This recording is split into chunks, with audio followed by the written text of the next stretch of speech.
Hi, good evening, everyone. I am Dr. Iti Sharma, welcoming you all back to this third day of the international conference to celebrate the legacy of Ngũgĩ wa Thiong'o. And till yesterday, we have had a number of wonderful papers, and we look forward to having more papers to fill the gap today in these technical sessions. And as we move on to our fourth technical session, we have Professor Nandini amongst us to moderate this session. And Professor Nandini teaches at the Department of English, Bharati College, Delhi University. So let me begin with the very first presenter today for technical session 4, and that is Lakshay Amy, who's a research scholar at Delhi Technological University, and her paper titled, sorry, it's him. Yeah, Marriage, Autonomy, and Resistance, Exploring Singleness in Post-Colonial Kenya through Ngũgĩ's I Will Marry When I Want. Lakshay, over to you.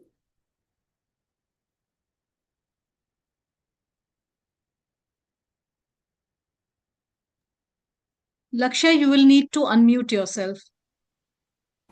Yes, good afternoon, ma'am. Hello. Good evening. Good After- evening, Lakshay. Yes. As you all are aware, just 2 minutes I will take. As all of you are aware, the time is being noted and you will be notified once your 7 minutes are up. That is not a good part of the job that I do because I would love to listen to you all for much longer.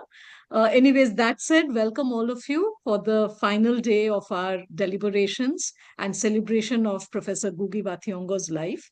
And we've had very scintillating sessions up till now, and I'm sure this promises to be just as good, if not better.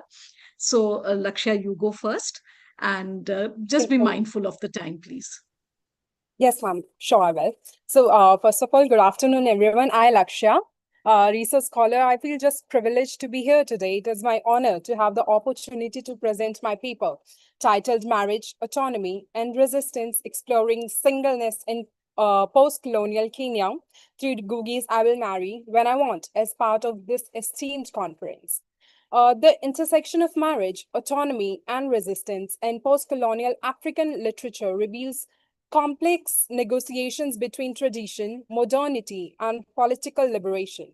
Ngũgĩ's Anne Marie's play I Will Marry When I Want stands as a powerful examination of these themes within the specific context of post-colonial Kenya. The play's exploration of marriage as both a personal choice and a political act offers crucial insights into how individual autonomy becomes intertwined with broader struggles for liberation and self-determination. Central to the play's exploration of these themes is the character of Gathany, whose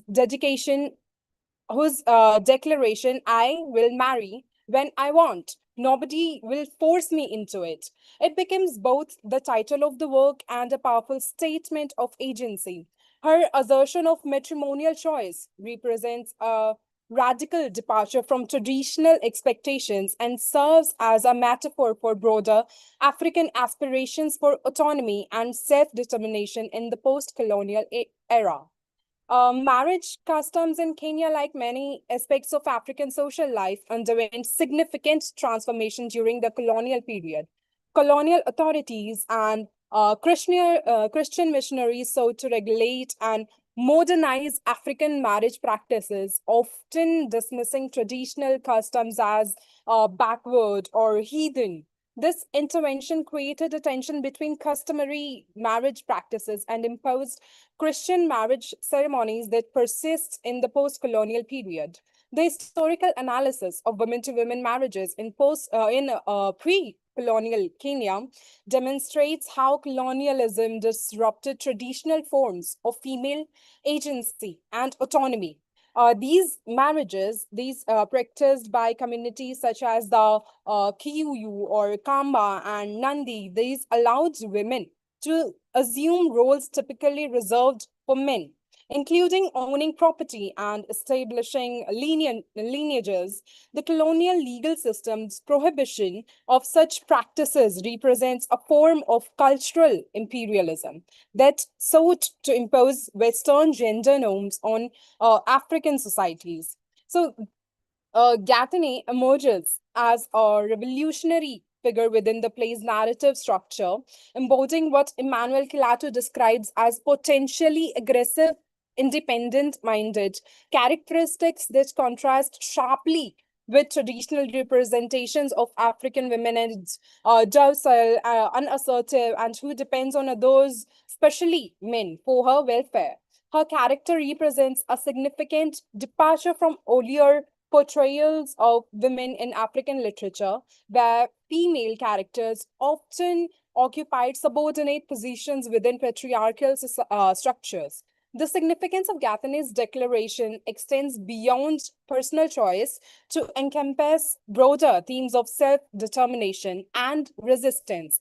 As Kilato argues, Gathene's aggression and independent-mindedness is the writer's representation of or projection of social, economic, and political freedom that they would aspire the formerly colonized Africans to possess.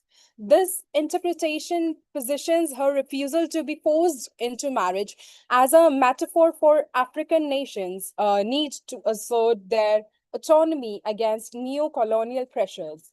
Gathene's insistence on marrying when I want challenges multiple forms of authority simultaneously.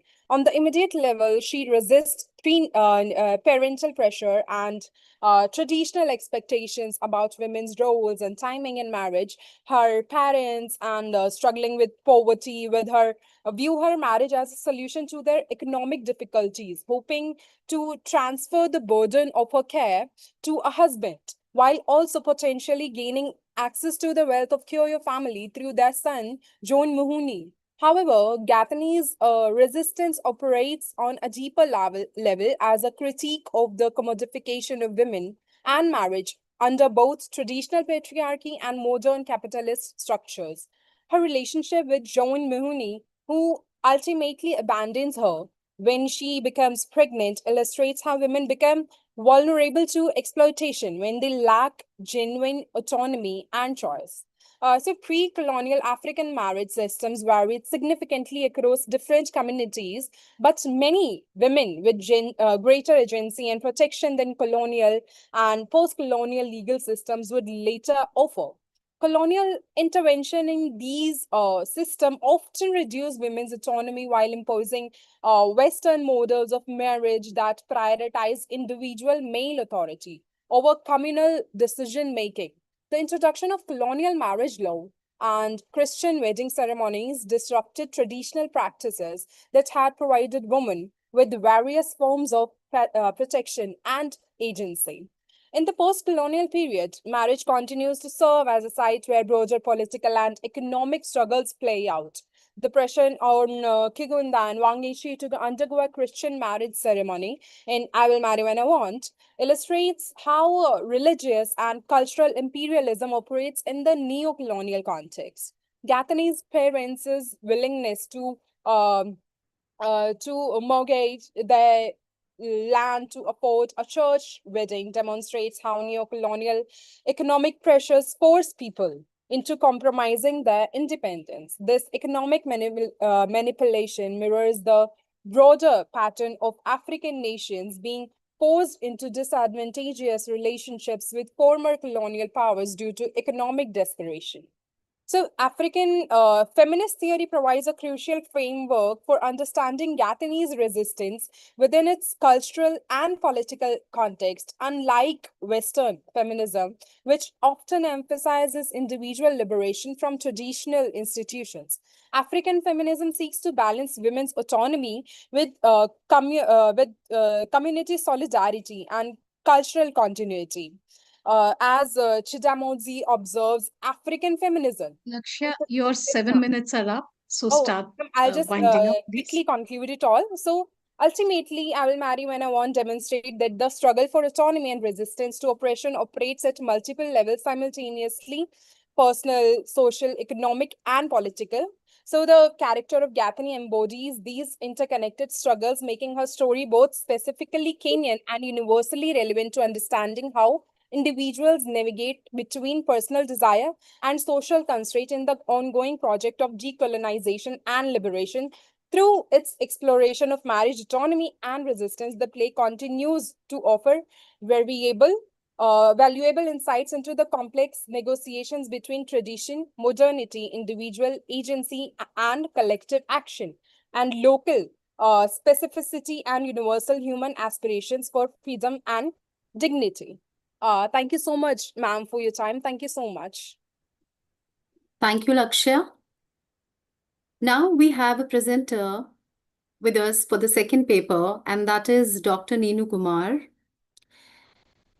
Professor Neenu Kumar teaches English at Aditi Mahavidyalaya, University of Delhi. She is a recipient of Best Teacher Award by NCT of Delhi 2014-2015, Certificate of Honor by Aditi Mahavidyalaya, University of Delhi for the College Lecturer Award 2015, Ecologist and Environment Health Educationist Award 2017. Dr. Neenu Kumar? Yeah, you have to give me access my video. I can't start my Neenu, video. you have access. All the participants have been given access. Please see. But I can't access the video. It's not showing. Please allow. I'm doing. Start my video, but it is not happening. My video is not happening. Neenu, can you present without your video? Iti, is there any way we can help her? Yeah, please. If anybody can give Yeah, me access. it's been permitted already. What it shows, Yeah, she needs to switch it on herself. No. Yes, पर मेरे तो वही आ रहा है. मेरे red line ही आ रही है. मेरे video पे red line. Some possibilities are you have not switched it on.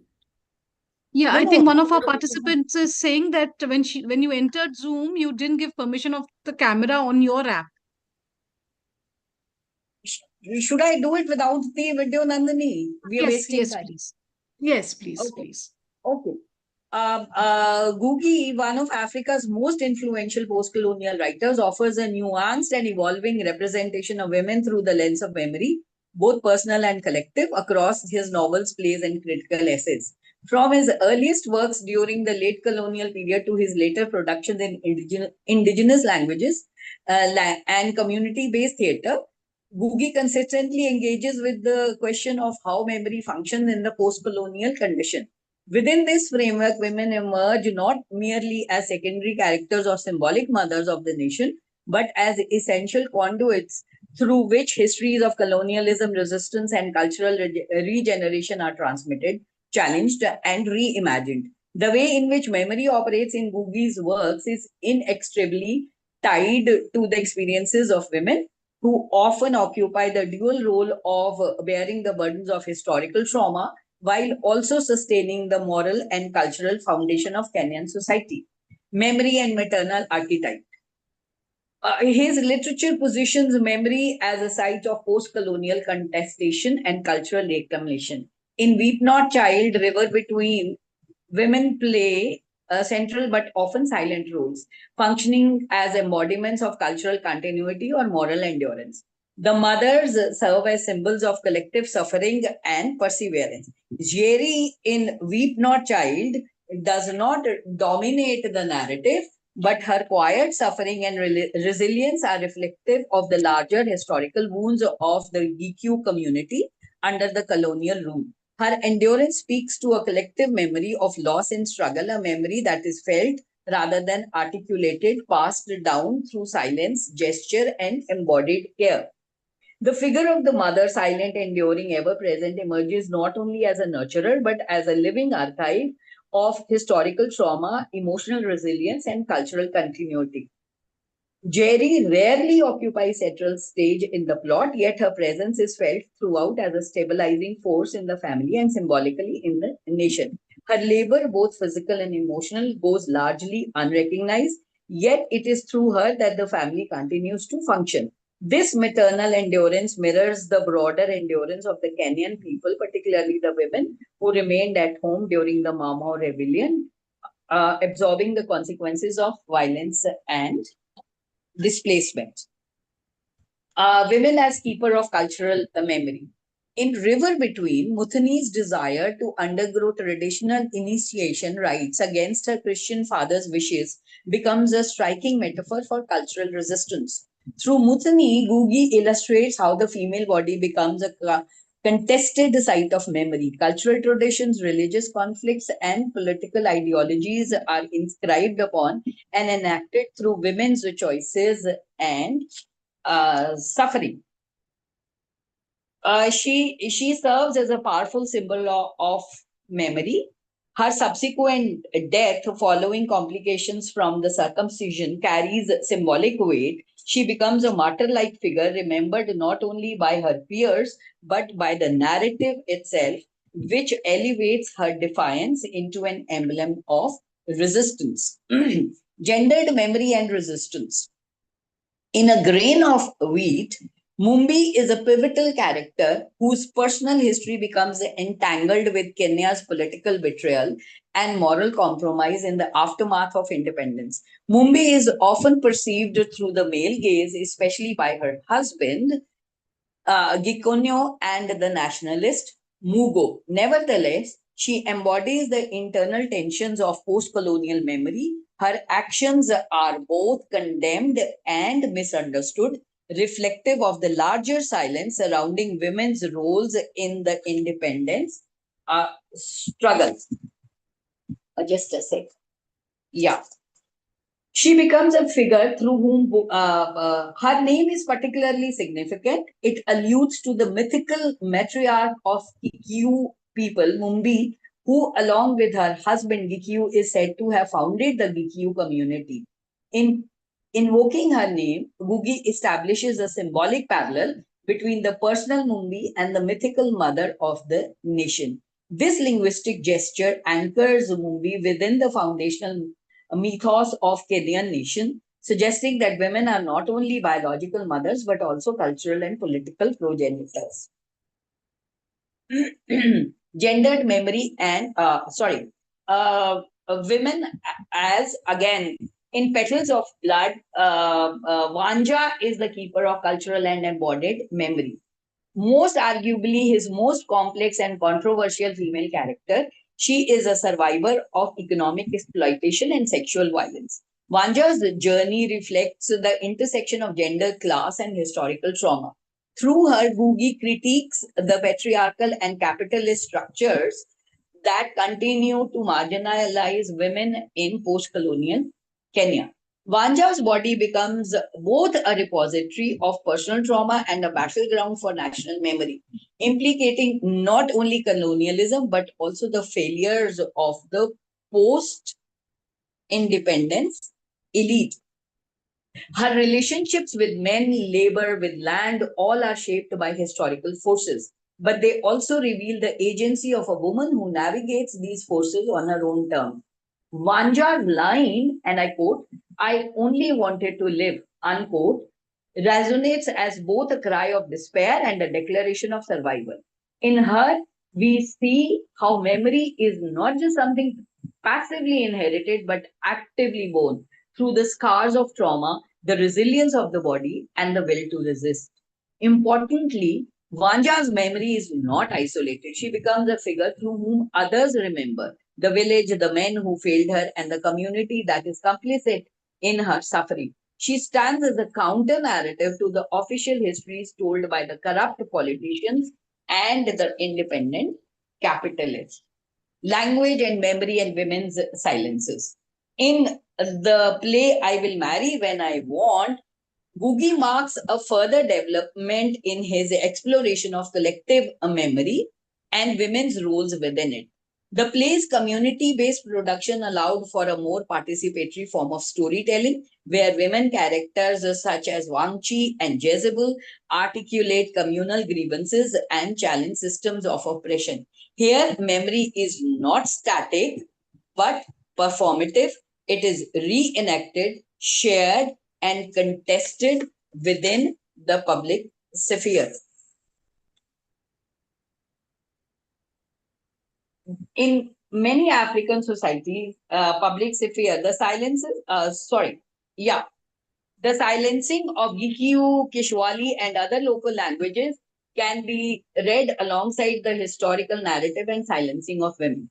In many African societies, women have traditionally been custodians of oral knowledge, storytellers, storm keepers, and ritual participants whose cultural labor is embedded in the linguistic texture of everyday life. When these languages are displaced by colonial ones, women's voices are doubly marginalized.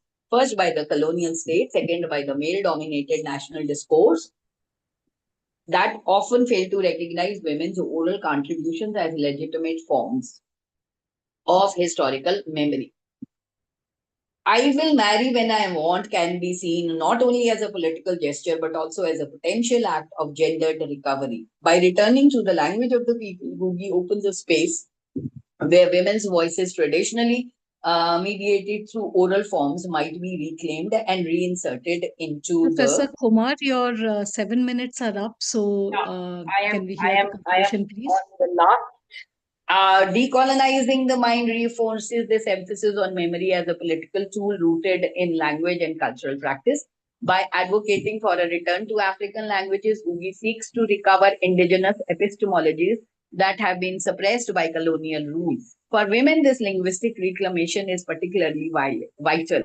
Their histories have not only been silenced by colonialism, but also by a patriarchal interpretation of tradition.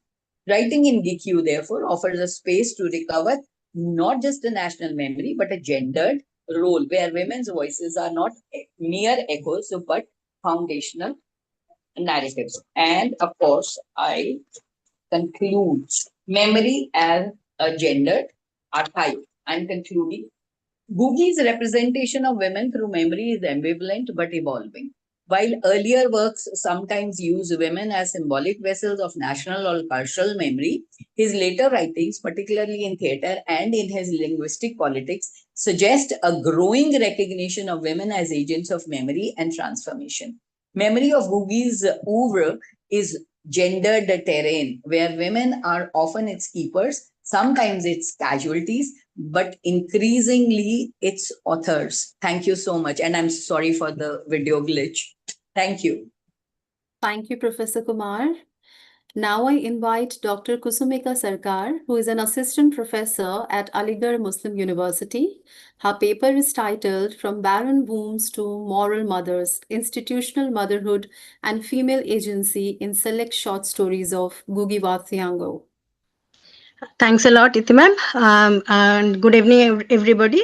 So I need to share my screen. I hope my screen is visible to everybody. Yes, it is. All right, thank you. So sort of my paper, as you can see, the title is From Barren Wombs to Moral Mothers, Institutional Motherhood and Female Agency in Select Short Stories of Ngũgĩ wa Thiong'o. So this paper, in a way, carries forward the question of female agency, which has already been discussed by the previous two presenters. And as a person who, as a researcher who works on motherhood studies, I was really intrigued to see how Ngũgĩ wa Thiong'o has sort of presented mothers in his stories. So my paper deals with 5 short stories of Ngũgĩ wa Thiong'o, published in the short story collection Secret Lives and Other Stories.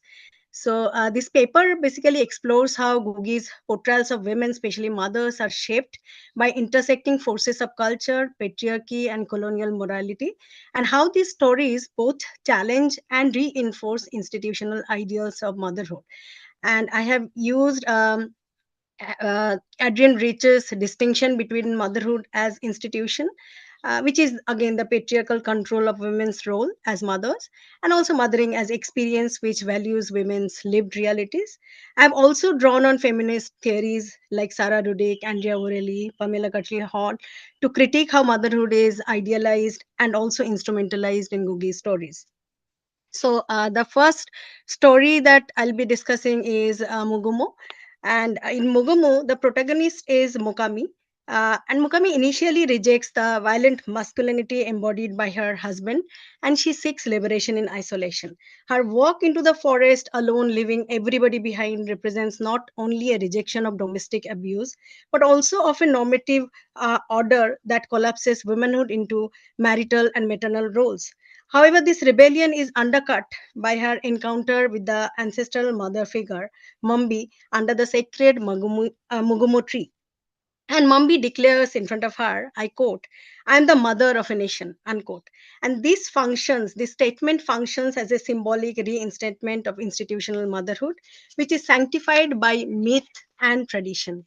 And Mukami's subsequent transformation, her realization of her pregnancy, and her decision to return home marks the symbolic reintegration into the patriarchal fold. The next story is And the Rain Came Down, and a similar logic underpins in And the Rain Came Down, where the protagonist is Neokabi. And Neokabi's internalization of social contempt for barren women forms the central axis of the narrative.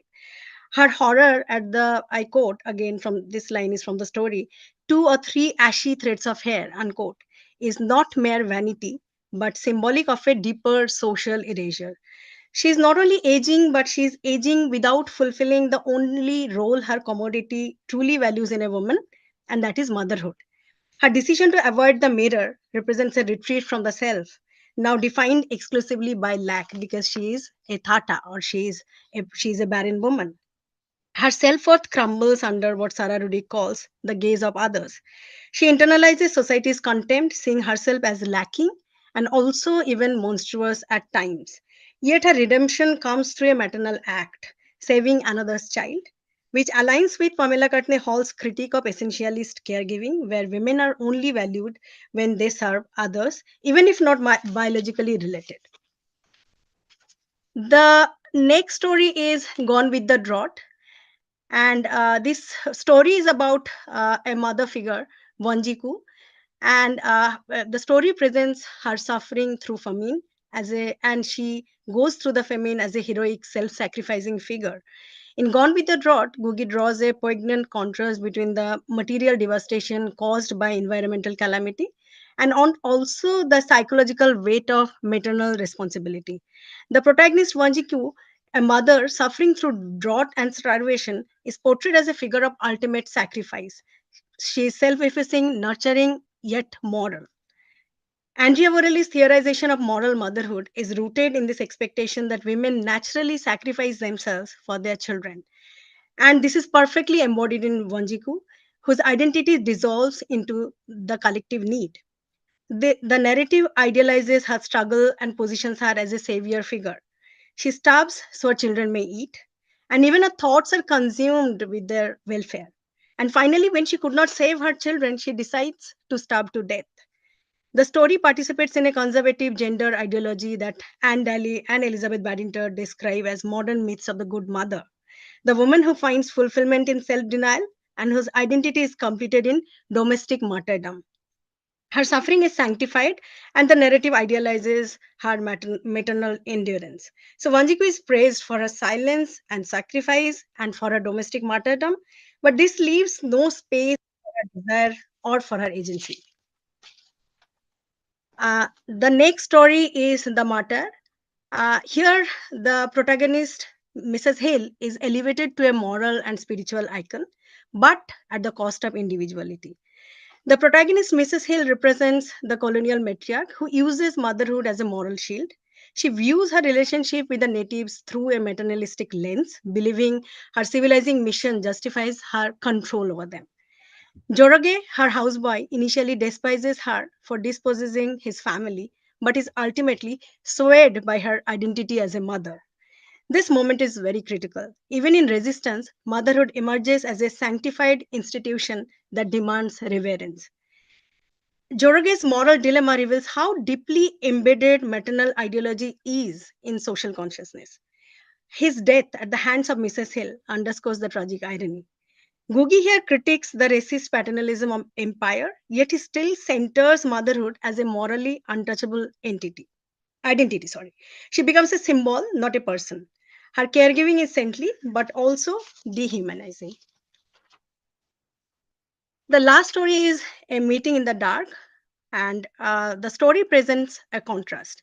In the story, the character Wumuhu, she gets pregnant outside wedlock, and her pregnancy is not sanctified but rather vilified. Wumuhu's pregnancy becomes the site of unbearable tension for John, the son of a Christian pastor. Caught between tribal customs, Christian morality, and colonial aspirations, John perceives her pregnancy as a threat to his future. Adrian Rich's insight into the institutionalization of motherhood is especially relevant here, as Wumuhu's pregnancy transforms her from individual subject to social problem. Unlike Wanjiku or the saintly mother of the martyr, Wumuhu is not rewarded for her maternal potential. Her reproductive body becomes a site of moral judgment, underscoring the societal hypocrisy where women are expected to reproduce. But Dr. Kusumika, you yes, have crossed your 7 minutes. okay, ma'am. All right. So I'm just concluding, ma'am. So this shows the societal hypocrisy where women are expected to reproduce, but shamed when they do so outside a sanctioned norm. To conclude, we can say that across these 5 stories, Ngũgĩ Thiong'o offers deeply empathetic yet critically problematic portrayals of women and motherhood. While he exposes the injustices faced by women, from childlessness to colonial subjugation, his narratives often fall back on the redemptive ideal of maternal sacrifice.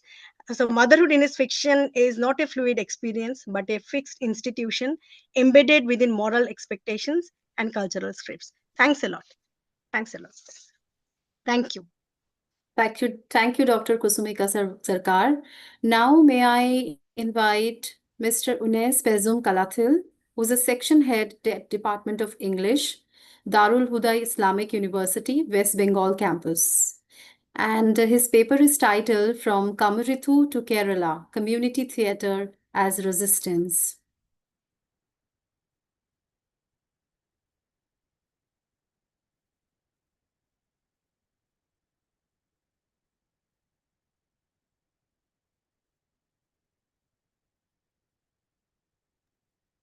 Are you there?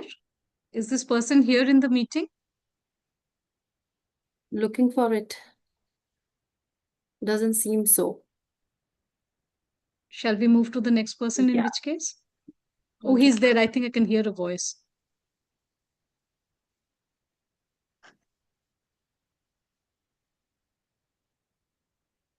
Let's move to the next person.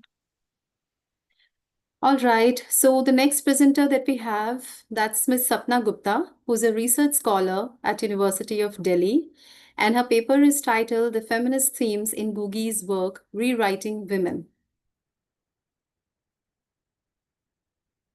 Am I visible? Okay. Good evening, moderator and presenter. I'm Sapna Gupta, a PhD resource scholar at the Department of African Studies, University of Delhi. My research topic for this presentation is the feminist themes in Ngũgĩ's work, Rewriting Women. So Ngũgĩ was the prominent Kenyan writer, academician, and a public intellectual who has been celebrated for his detailed literary work on gender, which has shaped the modern gender narratives for women, not specifically in Kenya, but also, in entire Africa and in global South in the larger framework. His work are majorly based on the idea of criticizing colonialism, imperialism, decolonizing the African society. The objective of this research work is to understand the portrayal of women in Ngũgĩ's work, and as it tells the mindset of the author and the society as well, and the feminist theme which he has covered in his work, and how far it has contributed in the current feminist movement. So for this purpose, I have focused only on his one novel, as multiple work. He has multiple works, and it is really not possible for me, to cover all of them. So though this novel has multiple characters and storylines, but I will only be focusing on one major character, that is Waringa.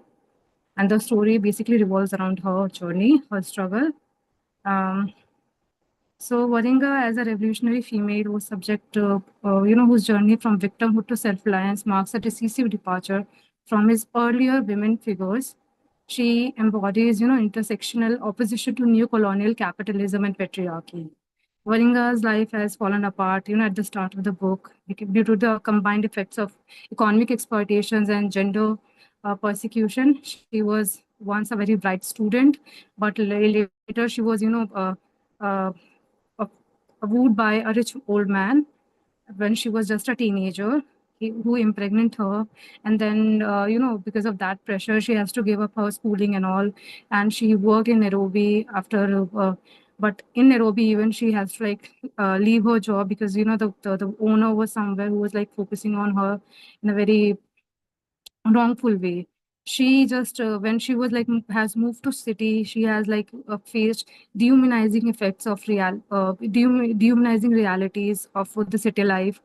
And Google has written that in that place women's thighs are on the table on which the contracts are signed, and this is what Varinga has faced. She was evicted by landlord, and even her boyfriend in the university has abandoned her.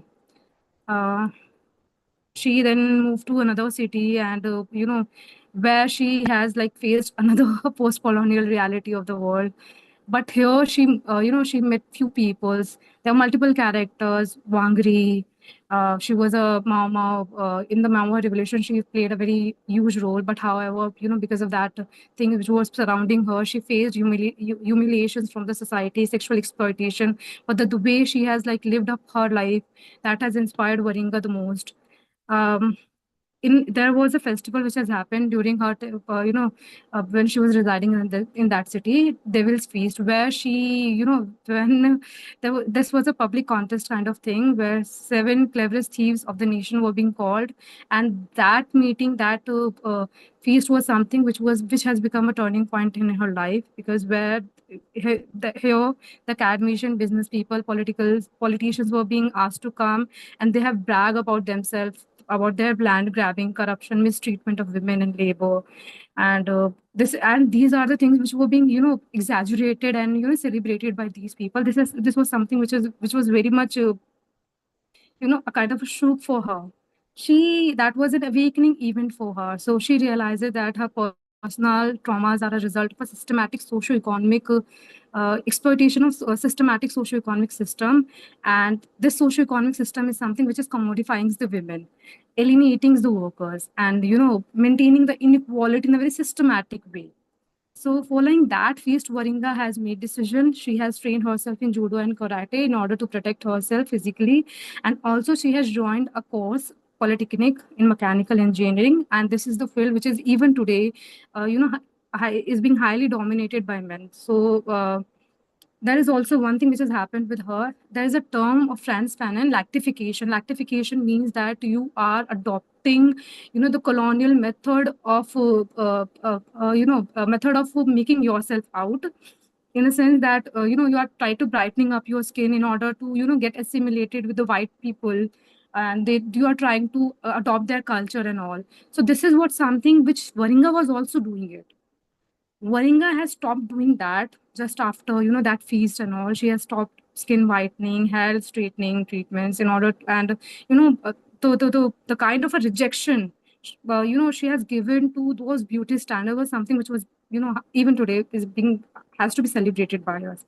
And and with that point, she has asserted a complete, control over her body and intellectual by saying that now Ngũgĩ has said this in a very, poetic way, that her body is hers, her hands are her now, her brains is her now, and her thighs are her now. So this is something which is being celebrated by Ngũgĩ.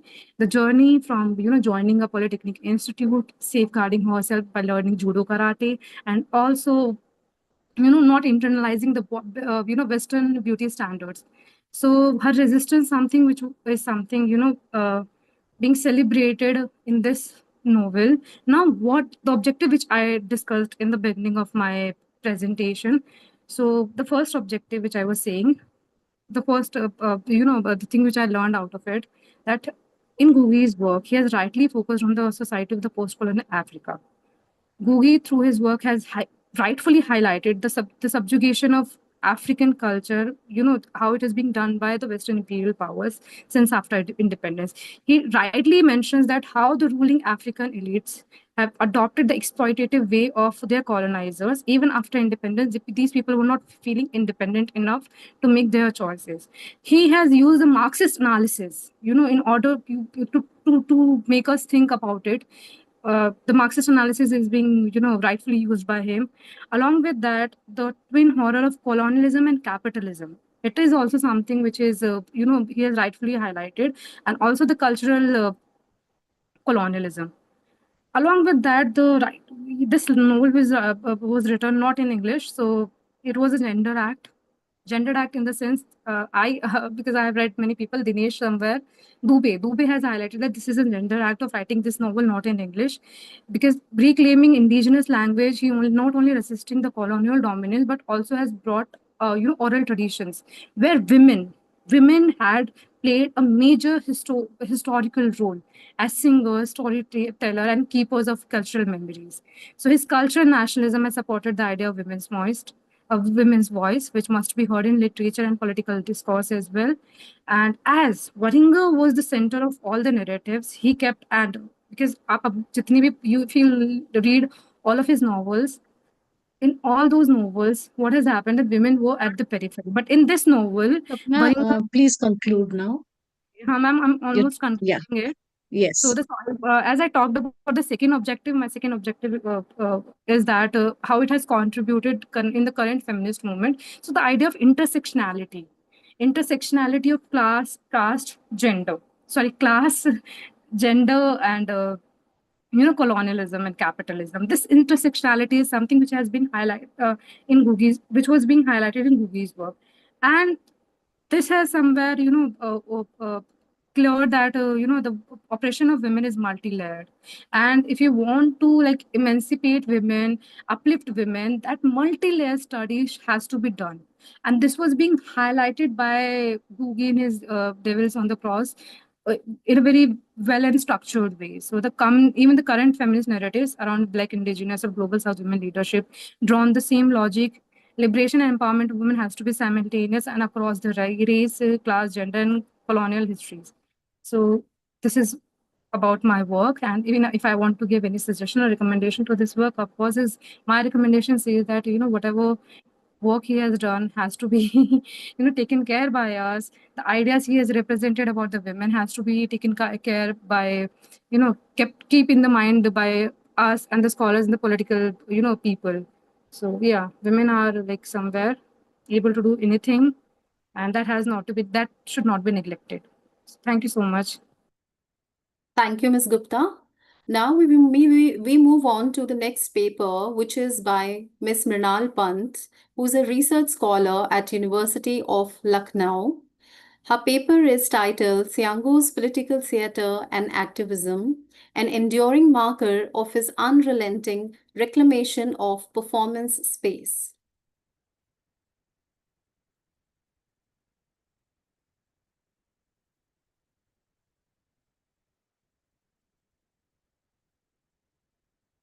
Ms. Mrinal?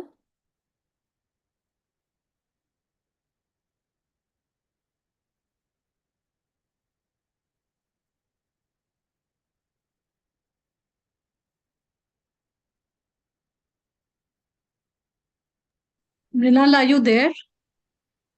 She doesn't seem to be on.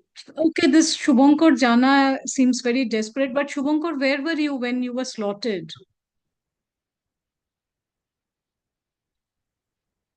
Since we are 2 speakers short, we will allow you. Shubhankar, you can present.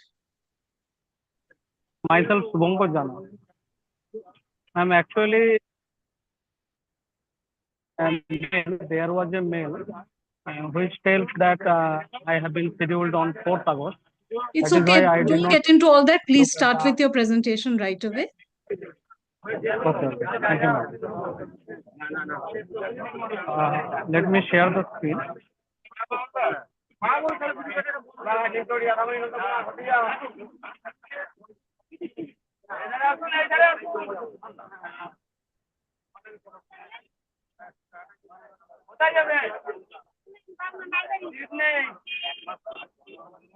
Ma'am, is the screen visible now?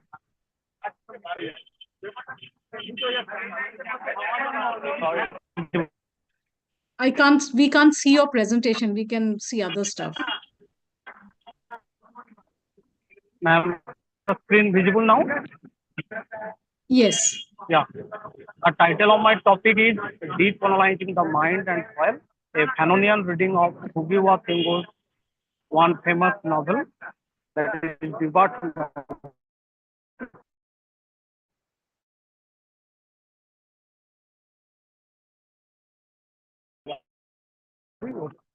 the main argument for examine how If Not Child vividly dramatizes the dual process of mental and territorial colonization of mind and soil under the British colonial rule in Kenya. And this study also portrays land alienation of indigenous identity that echoes Thiong'o's insistence that decolonization must address both the colonized psyche and the user. In the next slide, I have been discussing the research question that how does Ngũgĩ portrayal of colonial education in If Not Child reflect no linguistic and psychic alienation in black skin and white mask? In what ways does Mau Mau uprising in Kenya gets reflected in the novel If Not Child, which illustrates Thiong'o's theory of revolutionary violence as a pathway to reclaiming land and selfhood in the wretched of the earth. And the third research question is, how does the intergenerational conflict between Jojore and older characters like Gotho represent the tension between action and resistance theorized by Thiong'o? The hypothesis of the work is that Ngũgĩ novel, If Shubhankar, Not Child, Shubhankar, I'm sorry, Thiong'o's but you're not audible.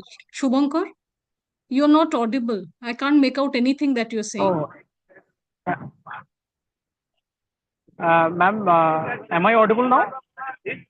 Yes, you're better. Ma'am, am I audible now? Yes, you're better Hello, now. ma'am. Yes.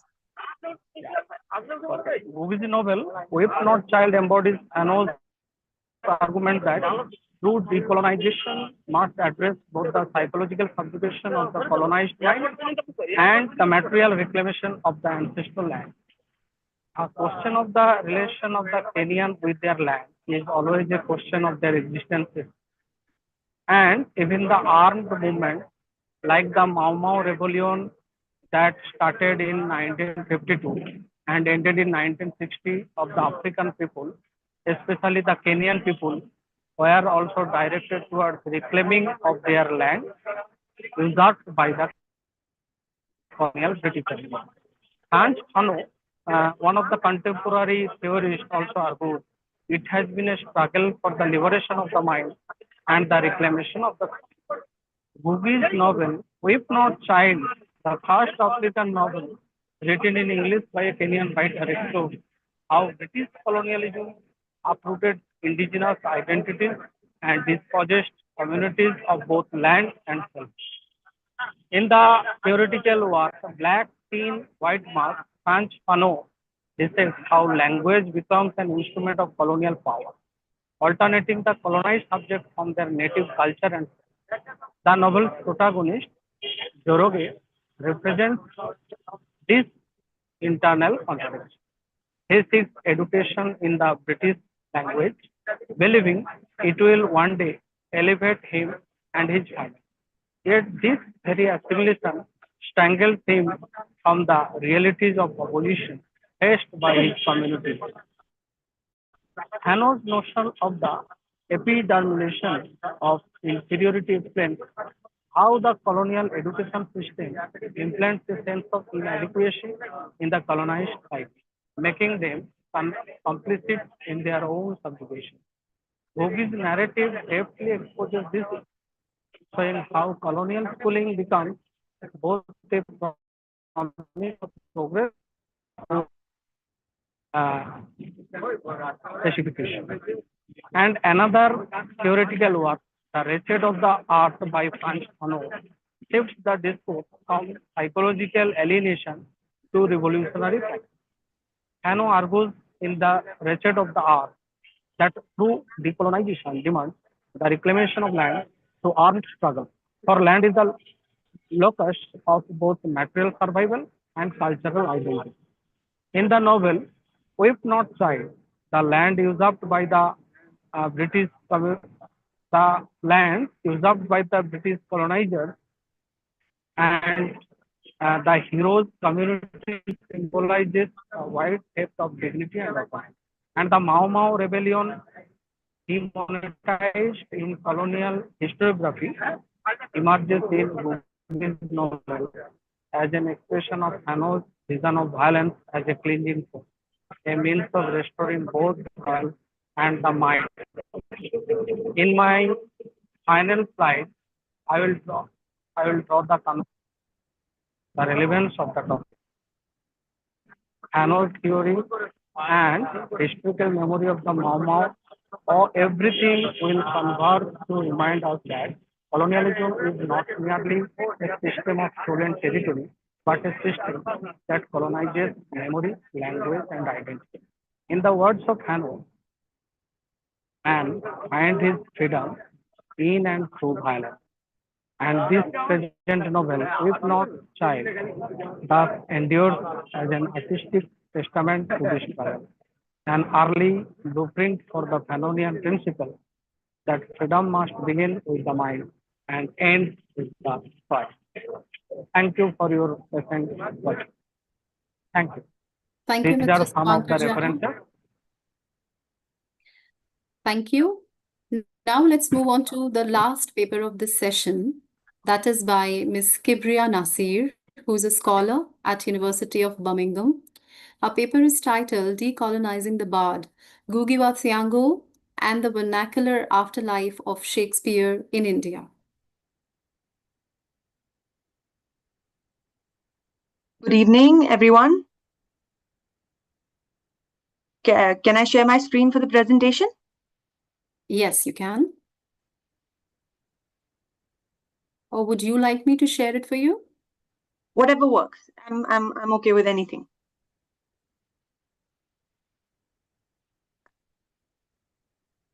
Can you see my screen? Yes, we can. Just a second.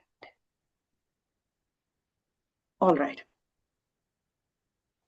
Good evening, everyone, and thank you to the organizers for inviting me to this conference, honoring the life and legacy of Ngũgĩ wa Thiong'o. I am Kibria Nasir, an incoming PhD researcher at the Shakespeare Institute, University of Birmingham. My talk is titled Decolonizing the Bard, Ngũgĩ wa Thiong'o and the Vernacular Afterlife of Shakespeare in India. And this evening, I want to take you on a journey.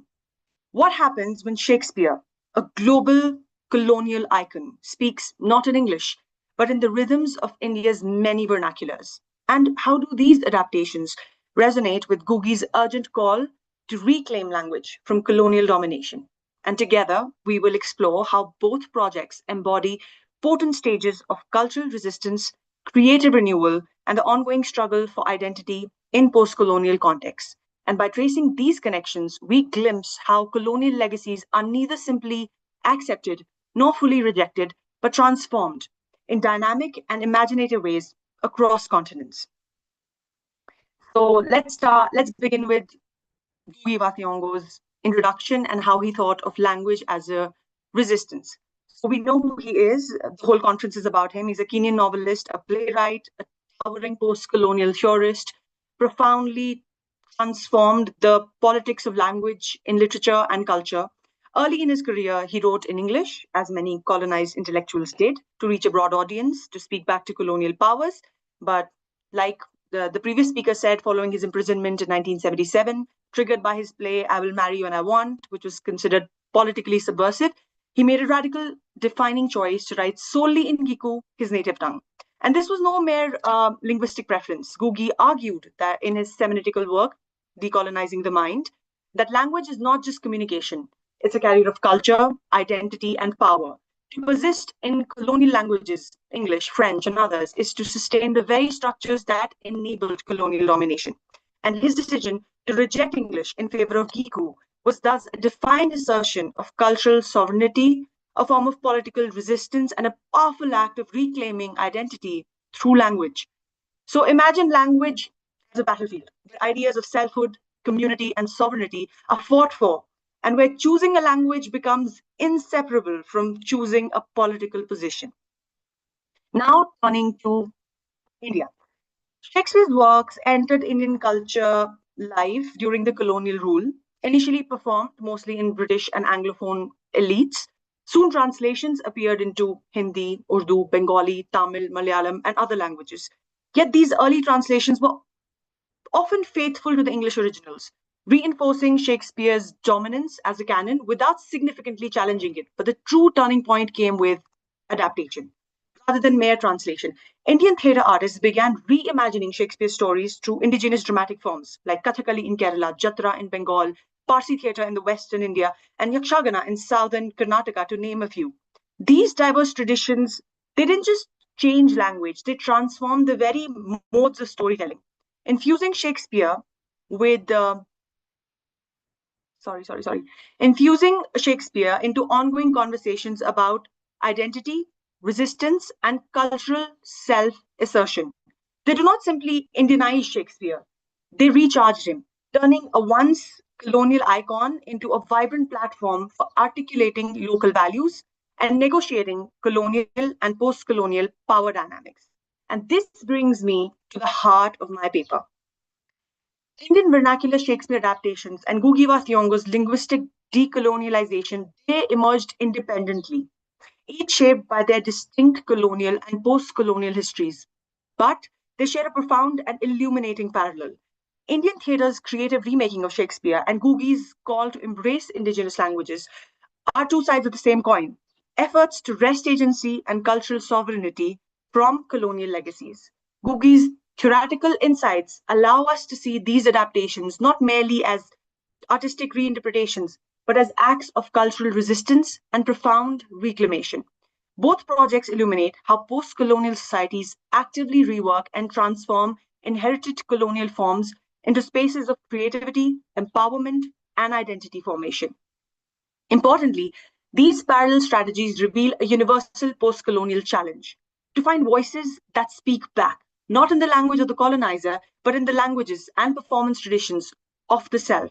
This reframing asks us to rethink Shakespeare's legacy, not as a fixed imperial archive, but as a living cultural resource that continuously evolves through post-colonial dialogues and assertion. So to ground this discussion, let me offer two illustrations where Shakespeare was not just translated, but profoundly transformed. First, King Lear in Kathakali, choreographed by David McRovey and Anne Ledley. Imagine the furious storm of Lear, not only in Shakespeare's words, but echoing through thunderous drums, the intricate hand gestures, expressive eye movements, and stylized body language of Kerala's classical Kathakali tradition. Here, themes of kinship, familial duty, renunciation, and betrayal resonate deeply with local narratives and spiritual concepts. This was not simply a regional performance. The production was toured internationally, including Paris, where it showcased Kerala's rich cultural heritage on an esteemed global platform. So in doing so, King Lear was transformed from a symbol of British colonial cultural authority into a beacon of regional artistic diplomacy, asserting Kerala's unique identity within world theatre discourses. Second case study is, let's consider Assamese adaptations of Shakespeare of Nilambar, 1933. In Nilambar, the Iago figure, who's known as Nanda, the way the dialogue is adapted, I am what I am, is called, I carry the cunningness of the fox, the greedy look of the tiger, the venomous breath of snake, and the terror of fetus killing, all bundled together in me. So this vivid, visceral imagery draws on Assamese folklore and cosmology, replacing Shakespeare's Christian moral framework with distinctly Assamese ideas about evil, power, and masculinity. Such adaptations reveal how regional languages do not merely change vocabulary, they reinforce Shakespeare's narratives through local, ethical lenses, mythologies, and cultural sensibilities. In both examples, Shakespeare is re-territorialized, a linguistic and cultural vessel carrying local histories, aesthetics, and political meanings shared with both local and international audiences. Now you'll say, why does this matter? Why do these Gabriel, your adaptations 7 matter? minutes are over. Yes, ma'am. This So is my start second your last. concluding remarks, please. Yeah. Yes, ma'am. Now you'll say, why do these adaptations matter? I think they expose that Indian language Shakespeare is not simply making Shakespeare understandable, accessible. They are acts of cultural resistance and renewal. Even today, indigenous and regional languages in both Africa and India must battle marginalization in education, media, government, daily life.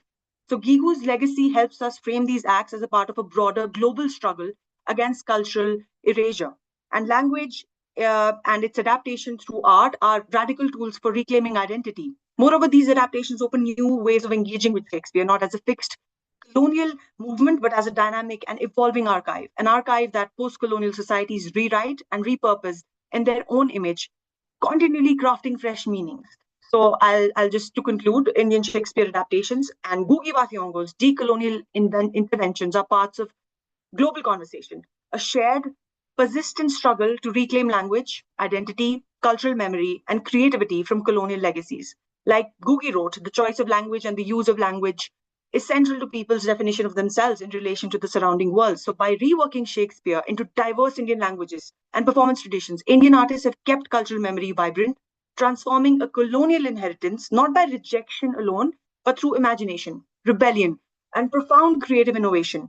Decolonialization then should be understood not solely as an act of rejecting colonial forms, but as an ongoing process of transformation where these forms are reclaimed, reinvented, and wielded to affirm post-colonial identities and the futures. Thank you. Thank you so much.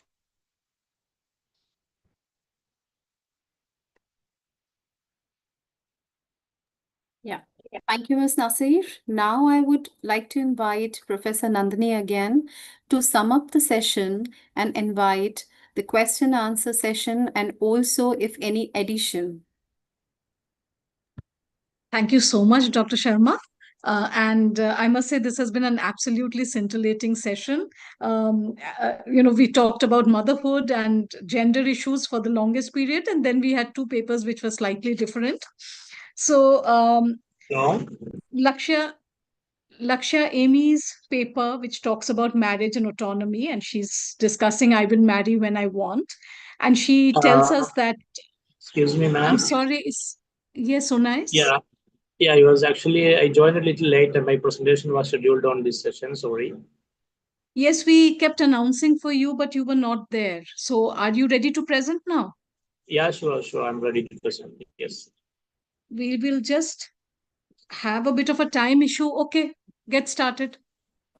Yeah. Nandini, maybe we could request Unais to round up in 5 minutes because... Yes, Unais, please do that. Yeah, just give us a brief summary of what you were planning to say, because otherwise we'll be really short of time. Okay, ma'am. I'll be very quick. Give me a second. I'm going to share my screen.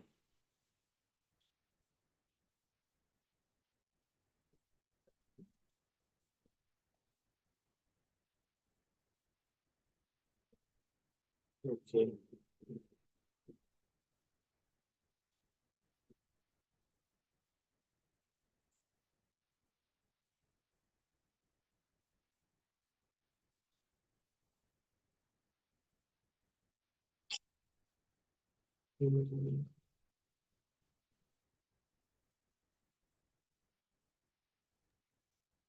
It's okay. We don't need the screen share. Can you just tell us what it is that you were planning to speak about? Okay, fine. Yeah. Yeah. So actually my thank you, Ruza, for inviting to this conference on Ngũgĩ. So my topic, I'm not unable to share the PPT, sorry. And my topic is from community to Kerala community theater as resistance. So this is actually a comparison between Ngũgĩ's community theater and Kerala's KPSC theater. So both the theaters were actually a mode of resistance towards colonialization and actually towards the decolonializing mind we can see in both these theaters. So I just had a comparison between these two. So as an introduction, I must say these two theaters from the global south, we can see the Kerala's KPSC theater and also from Kenya community theater, both rejected the elites, the Eurocentric art forms And both were community theaters, and there are many similarities in the pedagogy and in the protest and in the forms.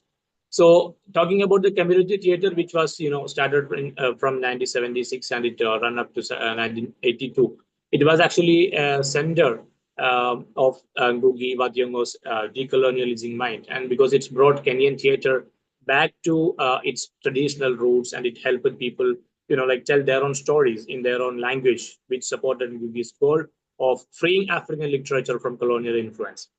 And it was community written, it acted and it debated in a world level, and mostly it was in Gikuyu. So major themes were class exploitation and land injustice, church complicity. Many themes were there. So it was actually like a complete protest towards the colonialism people, we can see.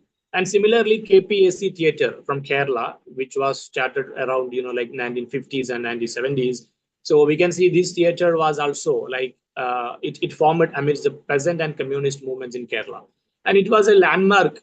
We can see landmark plays like Ningalanne Communistaki, which was written in 1952, and many other plays used Malayalam dialects.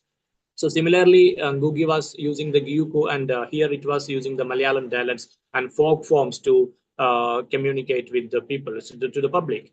And it mobilized peasants and many other proletariat people. So it was inspired to win the people's heart. And many critics it critiques the caste system, of course, the feudalism and patriarchy, and of course the colonialism people, right? After we can say not the colonialism, but the hierarchy, the feudal hierarchy. So both these theaters, share common interest, common, we can see pedagogies, the protest, the plays was many things in common. So there is a shared aesthetics and the political goals in these two plays. Both rejected the Hellenistic theater and embraced community storytelling, which is very really important. And another thing is, there was a participatory authorship in both these theaters, not a single playwright who is a genius and who is telling the play. It was not like that. In both these plays, we can see, a community storytelling. And it was, of course, censored, or even, it was many people were jailed, playing these plays. So it was challenging the status quo which was present there. And there was emphasis on the traditional, on the indigenous language, the local culture, the folks, also the collective memory that was there. So we can see this theater, which was deeply rooted in the grassroots as a political tool. So if we check the legacies and the contemporary movements, we can see in Kerala, the Nataka Kalari and the Kudumbashree, the theater, and the Dalits women's collectives was inspired from KPSC's movements. And in Kenya, we can see the post-exile and Ngũgĩ's advocacy and his novels like Wizards of the Crow, which was published in 2006, was also inspired from the previous movements. So we can see there is a great influence on the streets, on the theaters, and even in the contemporary world. So to conclude, Kemiritu and KPSC, both these are the models of transnational resistance towards colonialism or the hierarchy or the feudalism. And it both reclaim our own culture, reclaim the indigenous culture, and through that it reclaimed the power. And both were community theaters in performance, in pedagogy, in politics, we can see that. And also theater is not just mirror to reflect the reality, but it's a hammer to shape it, as Bertolt Brecht says. So both has very great global legacy in its cultural level, and many educators, many activists, many culturalists inspired from both theaters. So yeah, that's the summary of my presentation. Sorry, I couldn't share the PPT with you. Thank you all for again inviting me to this presentation. Thank you. Thank you, Unes. So since there is a paucity of time, I will quickly go over what we discussed today. So Lakshya began by talking about Ngũgĩ's very famous "I will marry when I want." She mentioned about marriage being both personal and political, as is seen in Ngũgĩ's works. And she talked about Ngũgĩ's celebration of the pre-colonial rituals. Lakshya, to you, I will say that maybe since you didn't get to read your entire paper, I'm sure this is somewhere. So Nagika Nadina, or I Will Marry When I Want, is one of Ngũgĩ's seminal plays. And this is a co-authored play. And he was jailed. Both the playwrights were jailed. And then eventually both the playwrights were forced to leave the country. So, so we need to do this analysis of how the play was written, and how, the kind of political repressiveness it had to face, which resulted in both the playwrights having to leave the country. And then we also need to look very critically at Ngũgĩ's, how he talks about motherism and his concept of the negritude movement, and actually many other scholars have mentioned it. Professor Ninu Kumar talks about the role of memory, and she discusses his seminal novels, Weep Not Child and The River Between. And she makes a very important point, which I think is a recurrent theme, how women's bodies are used as contested sites for all manners of patriarchy. So the woman's body basically becomes this site, whether during the war or in the Mau Mau rebellion, and whether it is marriage, whether it is pregnancy. So the body of the woman is fetishized, and the body of the woman becomes central to Ngũgĩ's argument. Now, here again, I think what we need to take cognizance of is that while on the one hand you have Ngũgĩ valorizing his women, but on the other hand you also have this very problematic sort of valorization of a certain kind of patriarchy which existed in the pre-colonial times, because there is a valorization of the pre-colonial times. And Dr. Kusumika Sarkar also emphasizes that, as she talks about motherhood, and she talks about the barren wombs, and how they're talked about to the concept of moral mothers. And she, I think, does discuss the complexities of institutionalized motherhood. And she also makes this point that women are either deified, glorified, but even in the field of resistance, their glorification comes in when they are in the role of nurturers and such like. So that is something that we need to look at. Now, Ms. Sapna Gupta, you talk about the devil on the cross. Now, you're a research scholar. There's a lot of work that you need to do vis-a-vis your work. There's just one thing I wanted to tell you. When you're making a presentation, it is serious business, and you are talking something which is not, you're talking serious stuff. You're not talking something which is funny. So I was quite surprised that you chose to laugh in between, and this you have to take your work more seriously, I'm afraid. And of course, your work needs to be looked at majorly. I mean, you're starting out, I realize, but I hope this conference has been a good learning space for you. I like the fact that you talk about the beauty myth and you question the beauty myth, and as Ngũgĩ does it, but there's a lot of work that your paper requires at this point of time. Shubhankar, I'm afraid your volume was off. It was difficult to hear what you were saying, but I do see that you're talking about decolonizing the mind.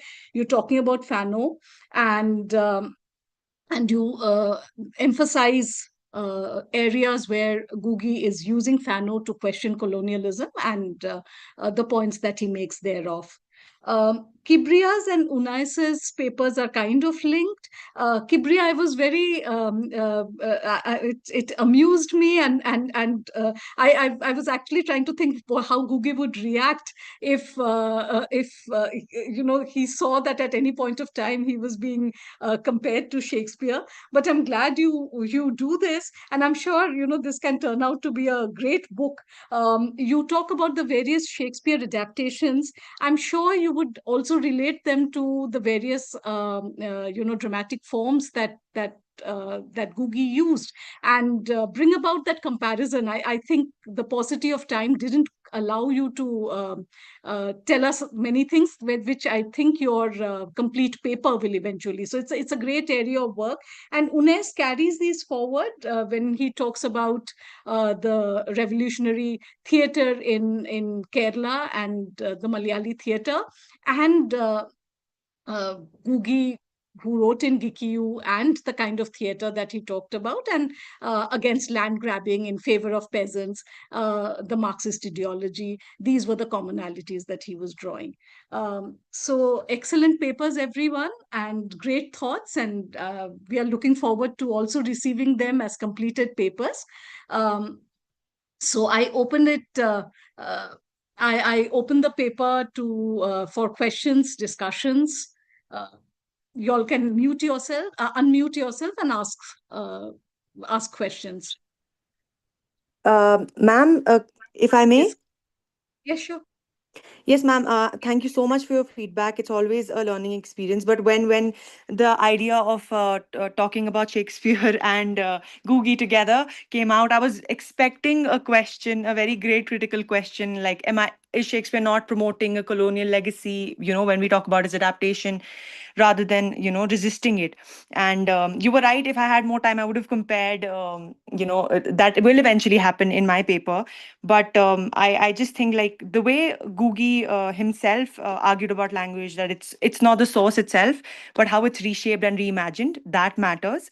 And I think through creative adaptation, what was once an instrument of colonial power, like performing Shakespeare, because he was so embedded in colonial education, I think in a way he does become a source of self definition, resistance, and new cultural futures. Because I think when Indian adapters, they use the prestige and symbolic capital of Shakespeare to highlight indigenous creativity, to address local struggles, even to challenge hierarchies that colonialism left behind, and to tell stories of even socio-political issues, like in Assamese adaptation or Kashmiri adaptation of King Lear, which is Bhan Pathir, called Badshah Pathir.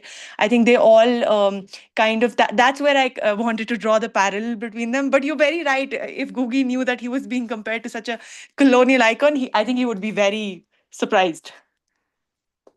Yes, which is why I would wait to see the paper. The comparison is indeed very intriguing. And like you very correctly say, we have Shakespeare, just as we have English is now an Indian language, Shakespeare is very much part of our ethos. And as we can see in the multiple adaptations that we have seen, but your comparison with Ngũgĩ, I'll still wait to see how that one is going. Yes, ma'am. Not just his comparison with Shakespeare, his comparison with the vernacular afterlife of Shakespeare, the Shakespeare that is in adaptations today in India, not the colonial icon that we had in Western education. All right, ma'am. Thank you. Anyone else?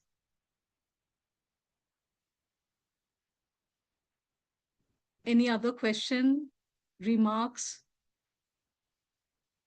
Okay, then. Thank you, everyone. This has been an absolutely wonderful session, and great papers have been presented. Thank you once again, everybody. And let's move on to the next session.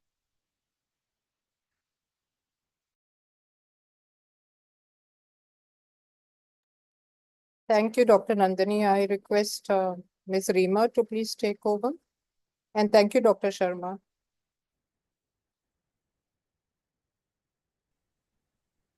Sure, ma'am. So for this technical session, can we have Dr. Atika Khan, Associate Professor, Bharati College, Delhi University, to present her paper Ngũgĩ and A.J. Noorani, a comparative blueprint for decolonizing the native mind. Please let me know if you'd like me to share anything. There's no PPT sent, I think. No, I don't have a Please go ahead. PPT. I hope I'm audible. Yes, please keep to the time. I think you are all quite well aware of the time by now. You'll Yes, get yes. 7 minutes and a reminder at 7 to conclude by 10. Okay, thank you. Thank you. Thank you. Okay, yeah. So I'd like to begin by thanking the organizers for giving us the opportunity to share our paper, which I have co-authored with Dr. Hemant Kumar Sharma. And though I'm the one who's presenting today, we're both happy to take questions at the end of the session. So we've titled our paper Trials of Resistance, Reading Ngũgĩ Thiong'o and A.J. Noorani as Blueprints for Decolonizing the Native Mind. The trial has long been a central trope in the post-colonial literary imagination, a space where the colonizers' claims to law, justice, and rationality are exposed as tools of ideological domination.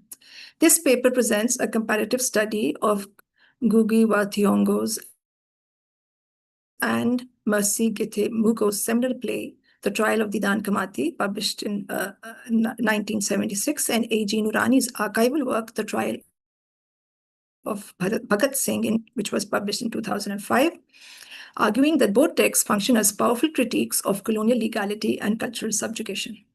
Though they differ in genre, context, and method, Ngũgĩ's is a fictionalized stage drama, Noorani's a historically grounded legal commentary. They converge in their commitment to decolonizing the native mind by exposing the law as a mechanism of control rather than justice.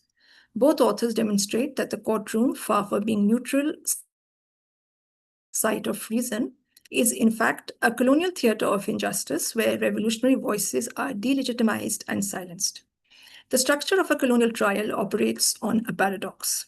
It purports to uphold justice while systematically denying it to the colonized. In the play, Kemati's trial is clearly rigged.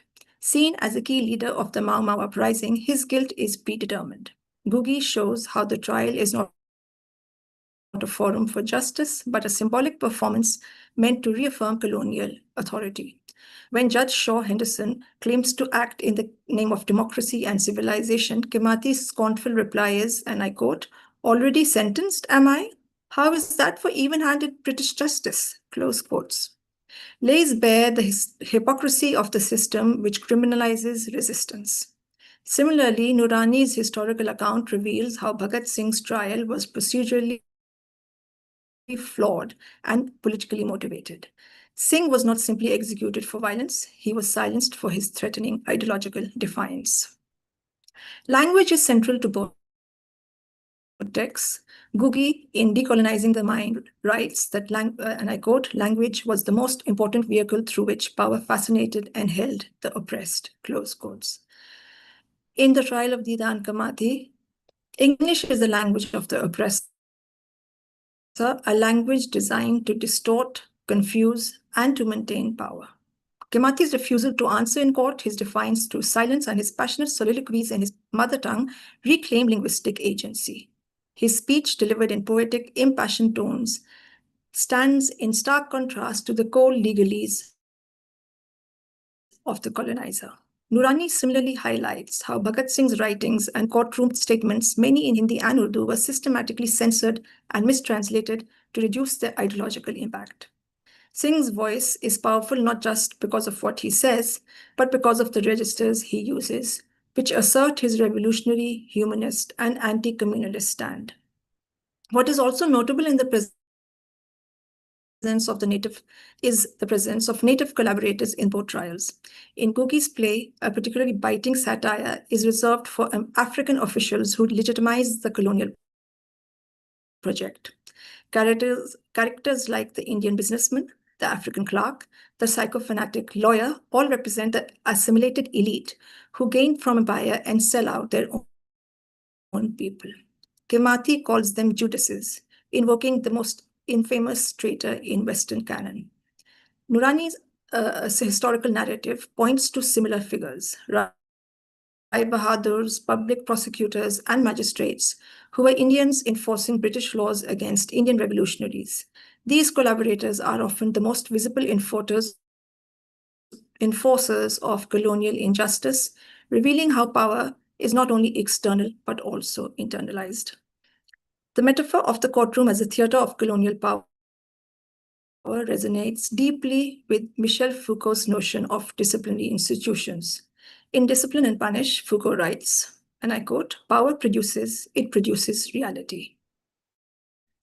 Colonial trials didn't merely enforce law, they manufactured guilt, criminalized resistance, and normalized oppression. In both texts, the courtroom is not a space for truth, but for spectacle. It stages the colonizer's version of events, suppressing alternative narratives. Kemati and Bhagat Singh resist not only through action, but through narrative. They insist on telling their own stories, even when the law seeks to erase them. Bhagat Singh's ideological maturity, evident in his essay, Why I Am an Atheist, and his support for secularism reveals a revolutionary thinker far ahead of his times. Noorani quotes Singh's critique of communal politics, and I quote, Religion should be debarred from encroaching in politics. Separation of religion from politics is the real remedy to eradicate the communal malady. Close quotes.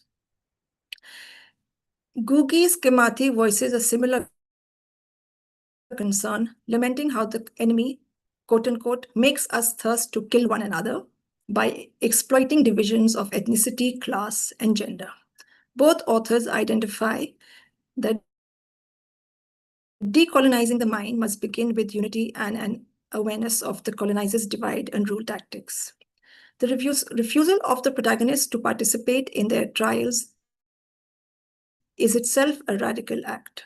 Kimathi's silence in court, his refusal to plead, and his deliberate non-cooperation represent a rejection of the colonizer's moral framework. Bhagat Singh similarly used his trial not to plead innocence, but to make political statements. He embraced martyrdom not as a personal fate, but as a historical necessity. Nurani documents how Singh refused to file mercy petitions and treated the trial with what he called, quote unquote, complete indifference. For both figures, death was not a defeat, but a final assertion. Your 7 minutes over, you have 3 minutes to conclude. Okay, thank you. Okay. Ngũgĩ's and Nurani's texts also offer different but complementary modes of resistance. Ngũgĩ's dramatization is emotional, symbolic, and allegorical. Nurani's is factual, detailed, and archival. Yet both converge in showing how law, when tied to empire, becomes injustice. They also emphasize the power of narrative to challenge hegemonic truths. Ngũgĩ reimagines history through art. Nurani reconstructs it through documentation. Together, they offer a post-colonial counter-narrative that exposes the illegitimacy of colonial justice. Finally, both authors suggest that true decolonization requires more than political independence, cultural and psychological liberation. Ngũgĩ's dramatization of Kimathi's resistance emphasizes not just opposition to colonial authority, but the dangers of forgetting revolutionary pluralism in favor of singular nationalist narratives. Similarly, Bhagat Singh's radical critique of communalism, caste, and economic inequality, often overlooked in sanitized patriotic retellings, warn us against equating decolonization with cultural revivalism alone. We have to request you to please wind up. Yes, this is my last concluding paragraph. In contemporary India, where decolonization is increasingly equated with privileging one language, that is Hindi, one culture, upper caste, Brahminical, or a selectively glorified past, for instance, omitting syncretic cultures or Mughal contributions, both Sumit Sarkar and Partha Chatterjee's critiques become essential. They caution us that decolonization, devoid of social justice and historical nuance, can morph into a dangerous cultural majoritarianism. Rather than liberating the mind, such projects risk reinscribing older hierarchies into new nationalist forms. Thus, a truly decolonial reading of these trials involves embracing heterogeneity, dissent, and the unfinished work of internal decolonization of caste, class, gender, religion, and regional exclusion, which remains occluded in triumphalist state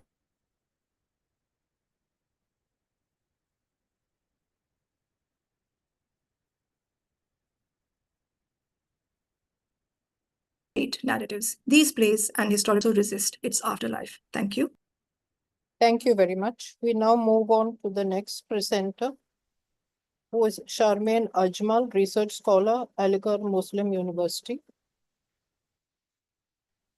Yes. Is that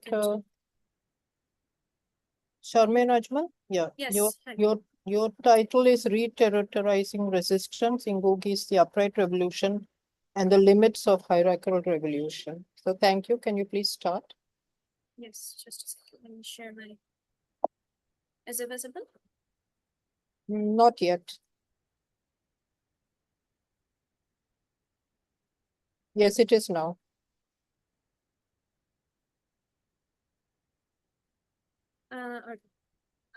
Thank you very much for giving me this opportunity. The My paper focuses on one of Ngũgĩ's most widely read and translated works. It's a short story titled The Upright Revolution, or Why Humans Walk Upright. So, on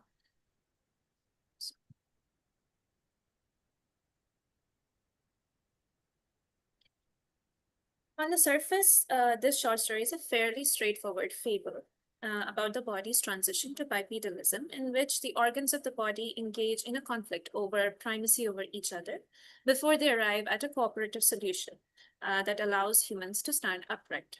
However, anyone who's even marginally familiar with Ngũgĩ's life, work, and politics would be able to discern that beneath this simple, accessible allegorical fable is a very thinly veiled endorsement of Marxist-Leninist ideals of revolution, which foreground stuff like collective cohesion and a tightly disciplined structure that leads to a predefined outcome.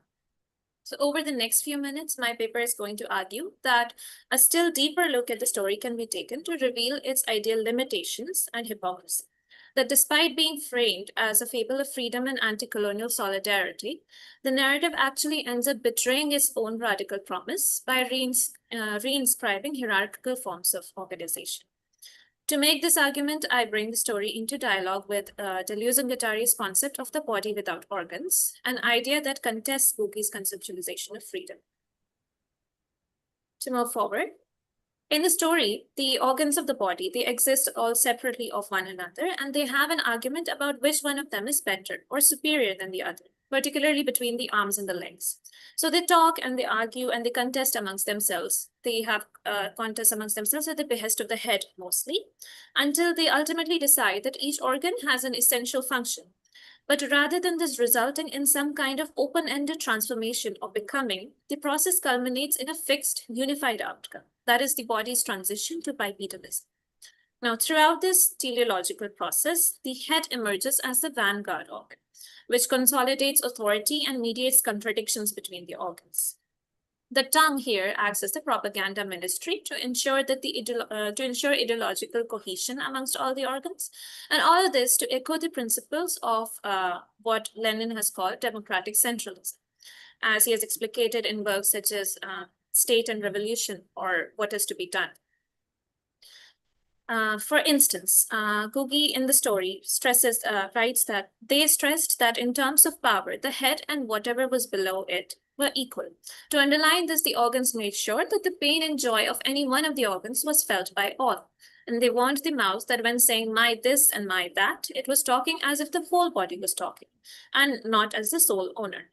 Now, at first glance, a statement such as this might appear egalitarian, but in reality, it reinforces the head's disciplinary function as a revolutionary vanguard because it tells everyone what to do, and it directs the collective and resolves their internal contradictions.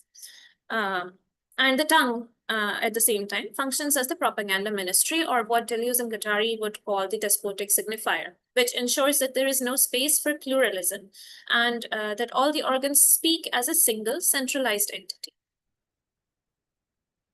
Now, what exactly is the body without organs? It is a provocative theoretical framework given by Deleuze and Guattari in their seminal work, 1,000 Plateaus. The body without organ envisions the body not as a hierarchy of organs performing specialized functions or roles, but as a field of potentiality, where flows of desire and energy are constantly reconfiguring amongst themselves. Rather than imposing order from above, the body without organ encourages multiplicity, fluidity, and non-linear connections. It is, even in Deleuze and Guattari's own works, it is often explained with the metaphor of the egg. See, the yolk and the albumin inside of the egg are undifferentiated. Since there are no organs in it that are performing any specific functions, it is a becoming rather than a being, a field of pure potentiality that could be anything because it is not bound by structure. So in other words, the body without organ resists the logic of organization altogether, which is a stark contrast to the teleological unity of Ngũgĩ's fable. So how do we read this in context of Ngũgĩ's story? When we read the Upright Revolution through this particular lens, we see that Ngũgĩ's anti-colonial message is undercut by its own reliance on hierarchical organization. Because it casts the head as the vanguard organ that enforces unity, the narrative ends up replacing plural conflicts with a singular order that privileges authority and stability over multiplicity and spontaneity. Here, the body without organ offers a counterpoint by suggesting that authentic emancipation, including and perhaps especially emancipation from colonial structures, can only emerge from the proliferation of differences and connections, rather than their consolidation into a centralized authority. This is where the ideological contradiction in the story becomes clear. So although the upright revolution is framed, the story frames the structure, frames bipedalism as an anti-colonial triumph, the very structure of the story's resolution mirrors post-colonial polities that have often replaced their own colonial regimes with indigenous dictatorships and hierarchies. These new states may claim to represent the collective will, but in practice, they often prioritize order over the radical potentiality of plurality.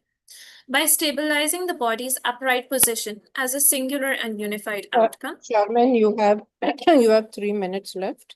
Yes, thank you very much. I'm just concluding. By stabilizing the body's posture as a singular and unified outcome, Ngũgĩ's narrative effectively suppresses the differences amongst all organs and silences conflicts and differences amongst them. Silences conflicts and contradictions that might otherwise have generated alternative futures. Rather than plurality, thus where freedom arises from unconstrained and non-hierarchical connections, the narrative prioritizes inclusivity within defined roles. To conclude, the upright revolution reveals the paradox of hierarchical revolutions. In attempting to deliver liberation through centralized authority, they risk replicating the very structures of oppression that they claim to overthrow. In the story, by stabilizing bipedalism as a unified outcome, the hierarchy is reinforced under a revolutionary guise. But anti-colonial struggle, as I've said, is always for liberation, not for stability. So Ngũgĩ's reliance on centralized control suppresses spontaneity, flattens difference, and conflates liberation with control. The body without organ counterpoints this in its idea of fluid becomings and unconstrained potentiality, completely antithetical to Ngũgĩ's revolutionary ideas. It doesn't provide any concrete political program or framework. Instead, it foregrounds the messy pluralities and decentralized possibilities that accompany fluid becomings.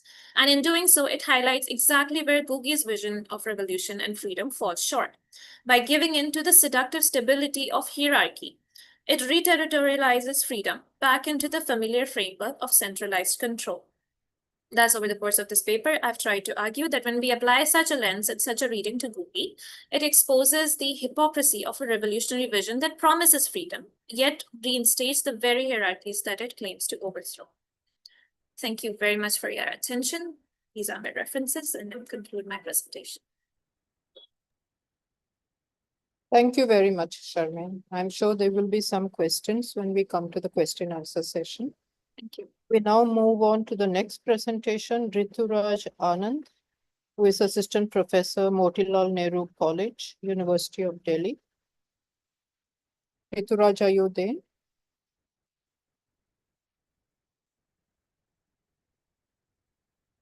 Do we have? Hello, madam, I am here, but I think mine was scheduled at 5:50 and I have just finished my class.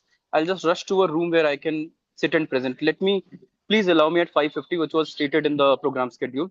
That will be very kind of you. We have been requesting everybody that they need to attend the entire conference and not just come in when you have presentations. No, ma'am, I have been here. Okay. Please rush. We'll go on to the next person. I request L. Komati.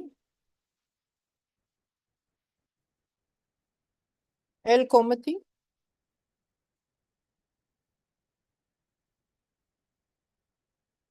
L. Komati, Assistant Professor, Faculty of Science and Humanities, SRMIST.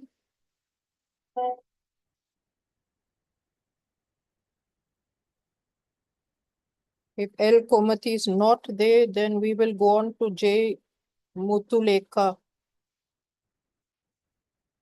Dr. Muthuleka, I can see that you're there. I can see that Komati is also there. Yeah, so Dr. Muthuleka, will you start your presentation? It's called Storytelling as Cultural Memory. Ma'am, could you please give me a couple of Identity. minutes? I'll share my PPT. Sure, sure.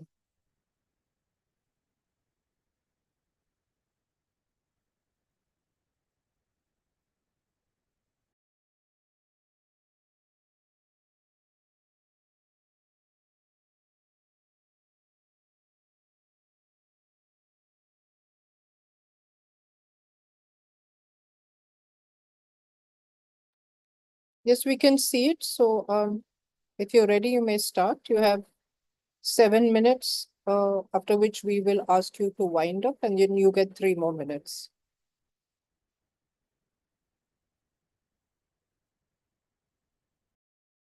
Ma'am, is it audible? Yes, you're audible. Can you put your PPT to full screen, please?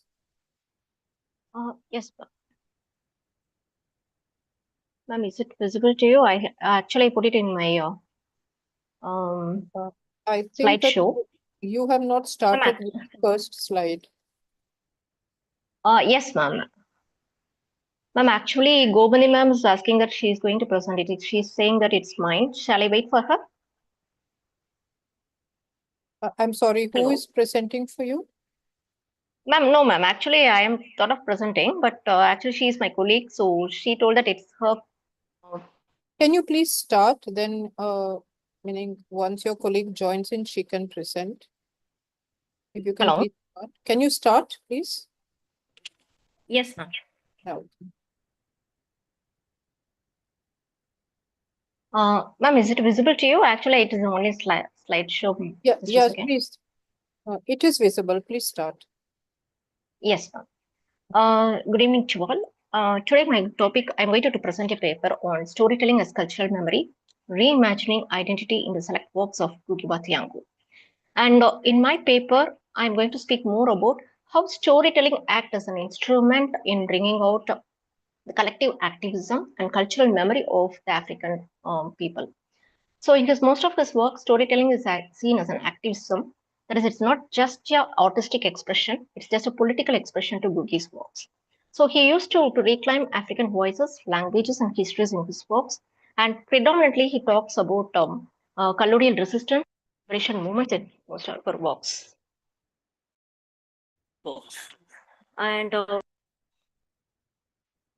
so in my paper, I projected his works, and I have, among all his works, I have taken only 2 or 3 novels.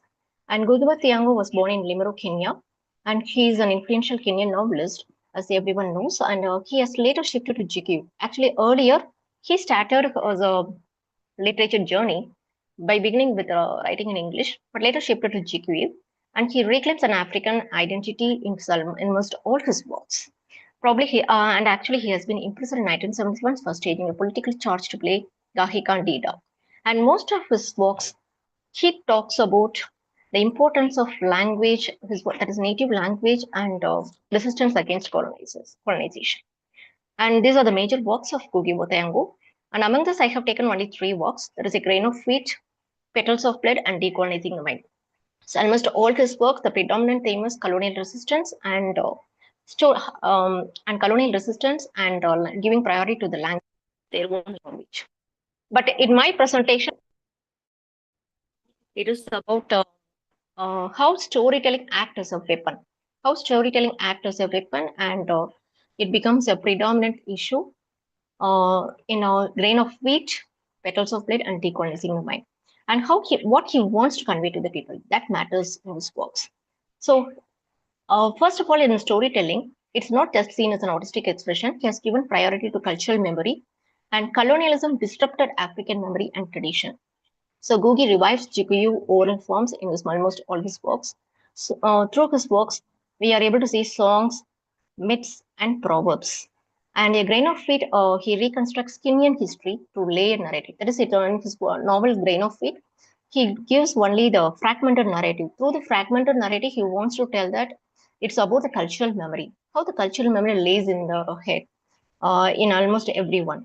So like that, it is fragmented, random. So he wants people to reimagine and rethink about the cultural memory. So after colonialism, people started to resist their own culture and they have an aspiration to go for the foreign culture. That is our colonizers' culture. So he wants the colonized people to come out of it, and through his narratives, he wants them to come to think about their own country and their own culture.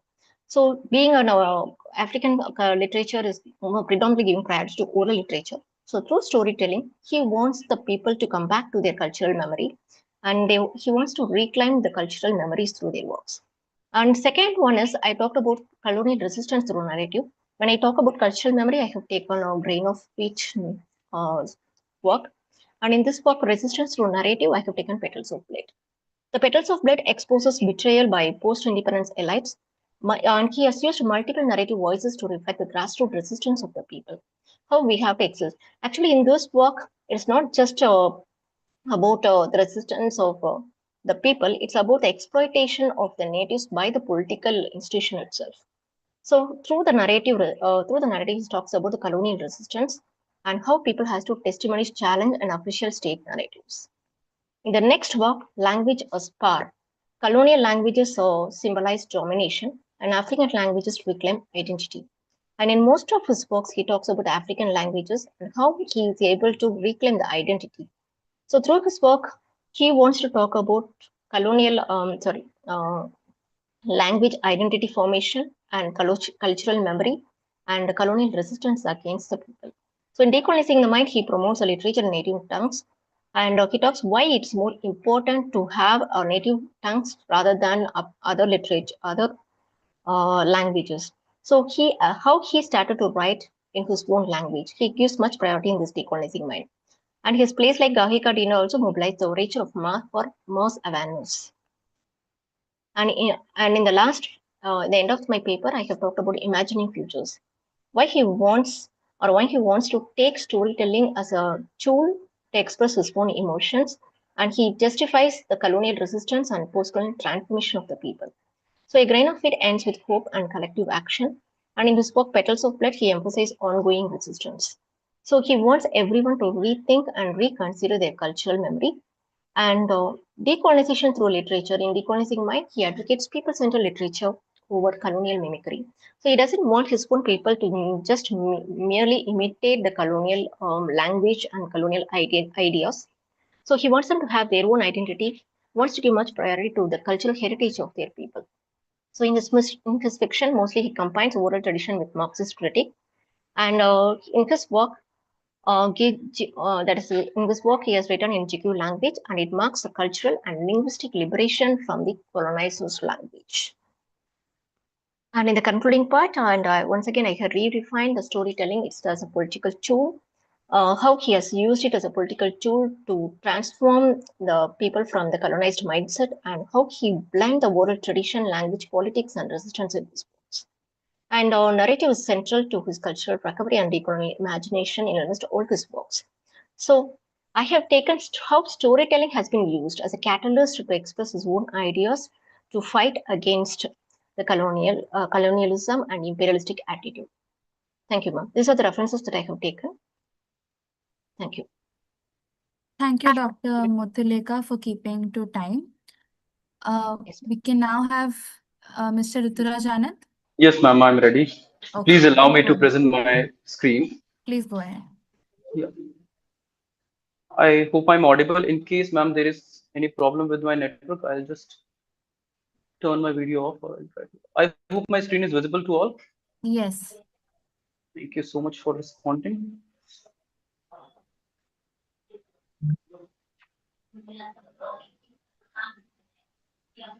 Okay. Yes.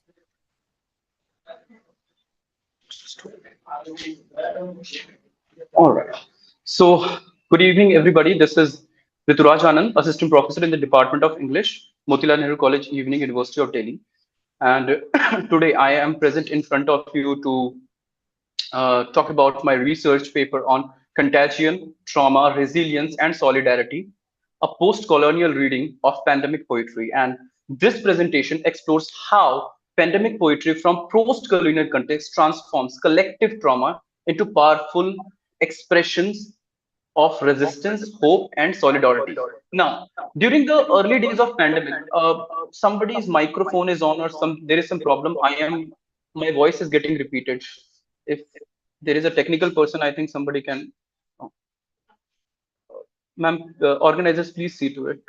We are My able voice is to getting quite. my voice is getting repeated anyway.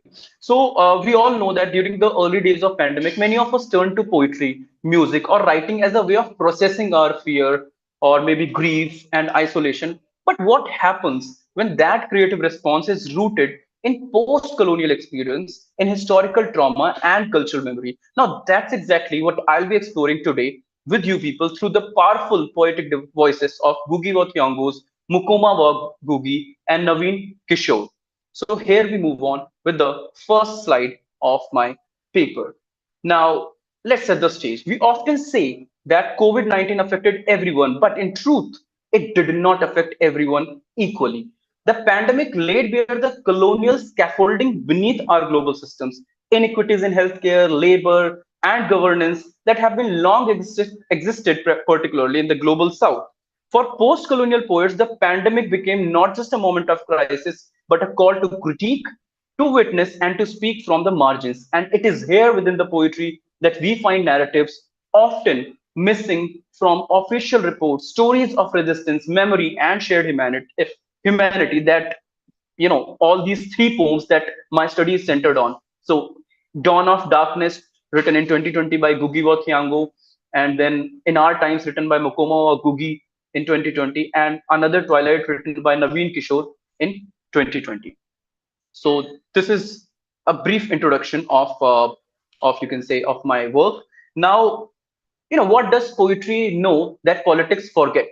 Now that sets up my primary objective, that how these poems document trauma from a post-colonial lens and how they resist these dominant outbreak narratives that flatten the cultural difference, and how they offer blueprints from ethical solidarity across borders, cultures, and generation. And we are not just analyzing poetry, we are investigating how it becomes form of a public testimony in a time of global upheaval.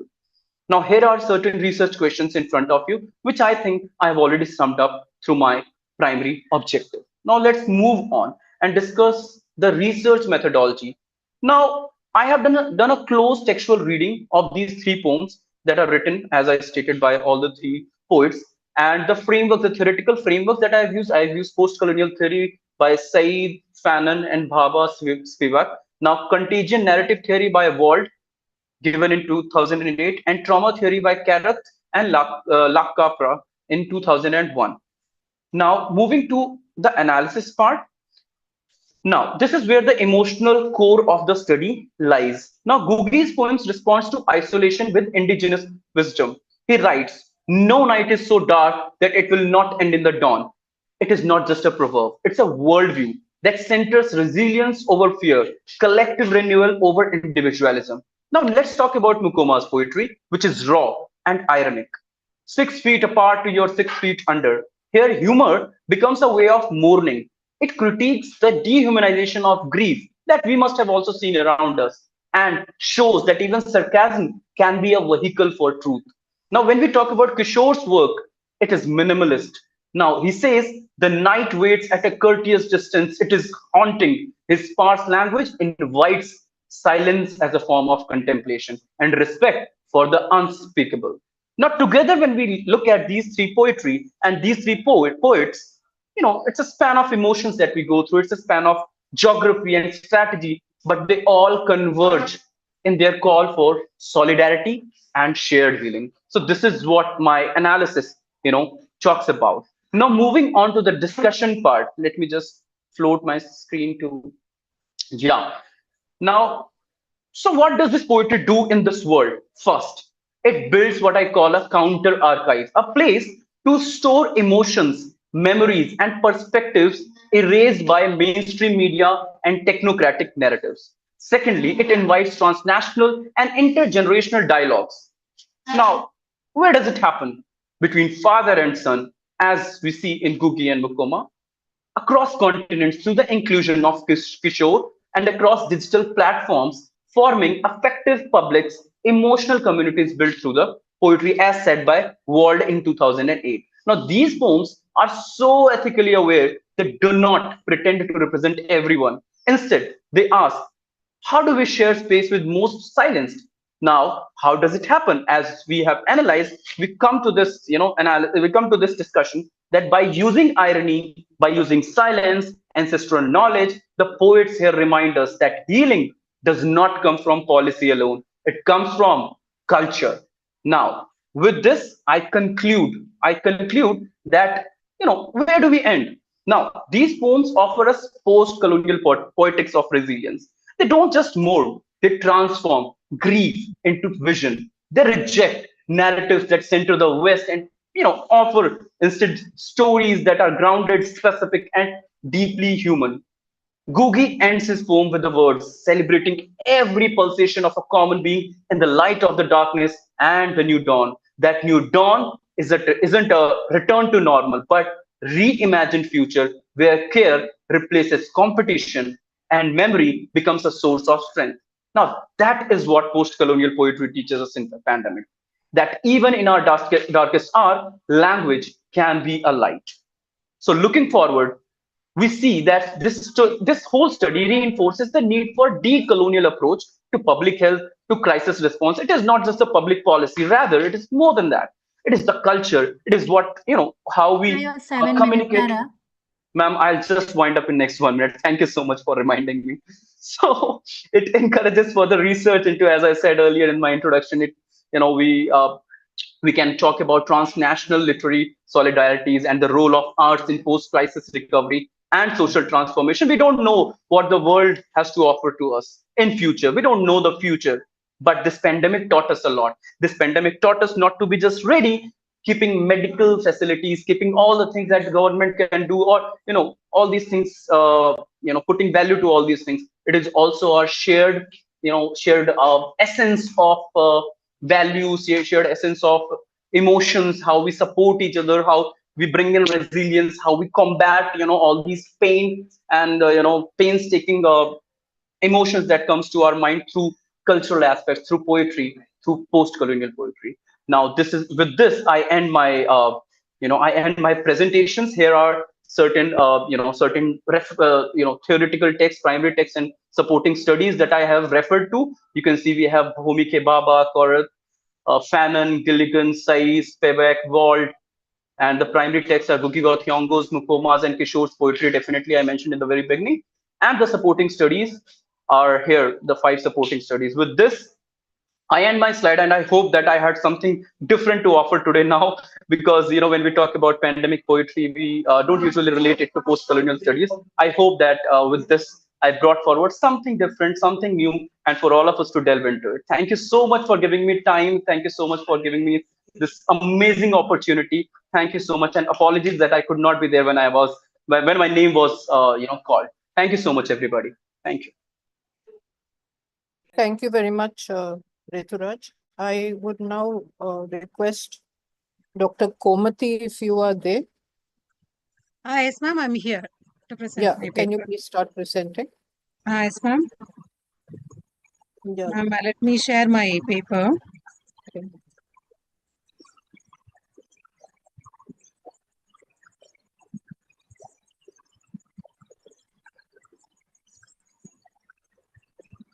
Ma'am, my screen is shared now. Hello? Yes, we can see your Yes, ma'am. Yeah. Good evening, everyone. This is Dr. L. Komati from SRM University, working as an assistant professor in the Department of English. It's my pleasure to present my paper here. And thank you so much for giving this chance to present my paper in this online forum. My topic for the presentation is expatriate incarceration and the writer as political dissident in the works of Ngũgĩ Thiong'o. Actually, this writer, Ngũgĩ Thiong'o, has been, it's very well-known information actually. My presentation explores the profound impact of political opportunity literature, specifically through the experiences of Ngũgĩ Thiong'o, will trace his evolution from English novelist to GEU cultural theorist, a political rebel. Actually, Ngũgĩ Thiong'o has been kept in the prison for a period of time. In that he has got many information, he has got experience, and it made him to write a very such well-known literature in this world. This is my outline of my presentation, navigating the intersection of art and activity. Ngũgĩ transformation from a novelist to revolutionary, the turning point, detection and its literary aftermath, themes of resilience, surveillance, censorship and agency, exile as a crucible for intellectual freedom, cultural reaffirmation and linguistic decolonization, the writer's dual role, historian and revolutionary.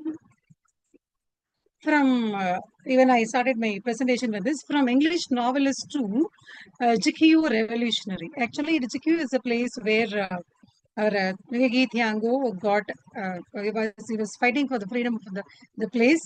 And here, Ngũgĩ Thiong'o's early works, primarily in English, established him as the prominent voice aftermath African literature. However, pivotal shift occurred as embraced GQ, his mother tongue, as a medium for literary and political expression, transforming into a revolutionary cultural theorist. His early works is based on English novels and exploring a post-independence disillusionment. His linguistic shift is changed as from English to GQ, embracing GQ for a broader accessibility and cultural rootedness, using literature as a tool for awakening and resistance. Ngũgĩ Thiong'o is such a writer. He used this language to express the suppression of this language and as well as the African people. And that's why he has used the language as a tool. The play that led to prison, Nagaika Nidando. Actually, this is the name of the play, and here it is. This is the main reason why he was kept in the jail. This play, co-written with Ngũgĩ's colleague Ngũgĩ wa Miri and performed in GQ by local villages, cricketed new colonialism and social inequalities in Kenya. Its powerful message resonated deeply, leading to Ngũgĩ arrest and incarnation without trial in 1977. They did not do any trial for this, but simply they put it in the prison. This event marked as a critical turning point, solidifying his role as a political rebel, profoundly influencing his literary output thereafter. Incarceration and literary evolution. Here, Ngũgĩ jail memoir, Detained, a writer's prison diary, offers him an intimate look into the psychological and ideological transformation he experienced during his imprisonment. The memoir vividly portrays the dehumanizing conditions, serving as a testament to his unwavering spirit of resistance. Intellectual fortitude, writing on toilet paper, Ngũgĩ continued his intellectual work, deepening resolve. The experience solidified his commitment to GQ and anti-colonialism. Literary reckoning. The memoir directly confirmed the themes of state oppression of resilience. Decolonizing the Mind, a thematic analysis. In the seminal work, Decolonizing the Mind, the political language in African literature, Ngũgĩ further elaborates critical themes that emerged from his experiences, state monitoring, censorship, and the imperative of cultural resilience. Surveillance, a omnipotent threat of state observation, censorship, the suppression of dissenting voices and narratives. Actually, he got the restriction for that work. And resistance, the myriad forms of defiance from rebellion to subtle suppression. Cultural identity, the crucial role of language, national consciousness. Exile, a new, this is the period where in that time he was in the prison. Exile, a new arena for intellectual freedom. Following this release from prison, Ngũgĩ faced a period of forced exile. For from being different, exile transformed into an unexpected arena for intellectual freedom and cultural affirmation. Exile is a state of mind, not just a physical location. It forced me to reevaluate my roots, my language, and my mission. Actually, this is the exact word said by Ngũgĩ Thiong'o, and what is the experience and feelings he had after the aftermath of the prison. Post-colonial resilience, a broader discourse. Ngũgĩ writings are situated with a broader discourse of post-colonial resistance, offering critical insisting into the struggles against new colonialism and cultural imposition across Africa and beyond. His work serves as a touchstone understanding the complexities of literary activism. Literature as a powerful tool for social and political change. Actually, Ngũgĩ has rightly used the language and literature as a tool to express the condition of African people and the language, how they suffer. New colonial critic exposing the subtle forms of continued Western dominance, global resilience, Ngũgĩ insights applied to context of Dr. oppression. Komati, you have 3 more minutes. Yes, ma'am. Only You have 3 more minutes. Yes, ma'am. I have only 2 more slides to define it. That's it. The writer's dual role, historian and revolutionary.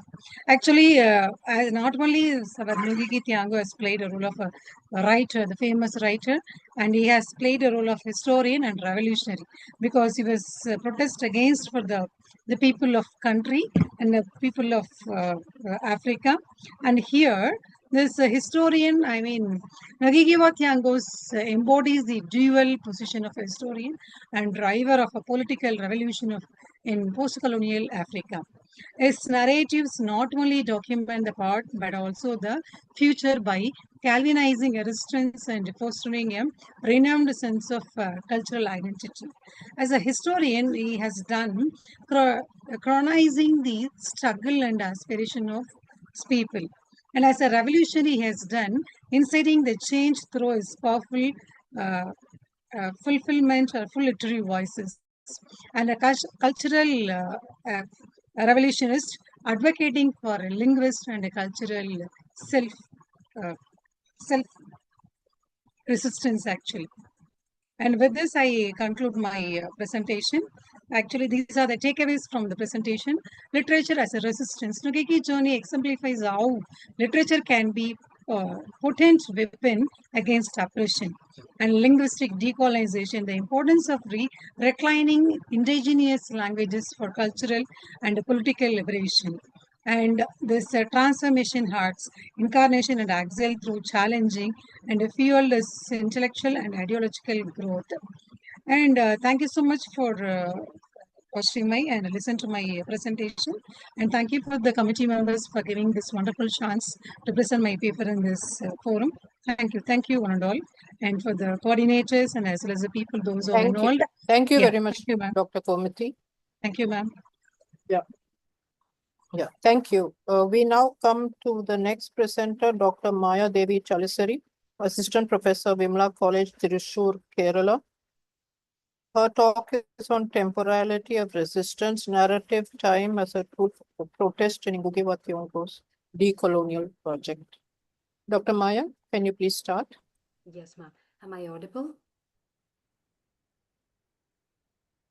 Hello, am I audible?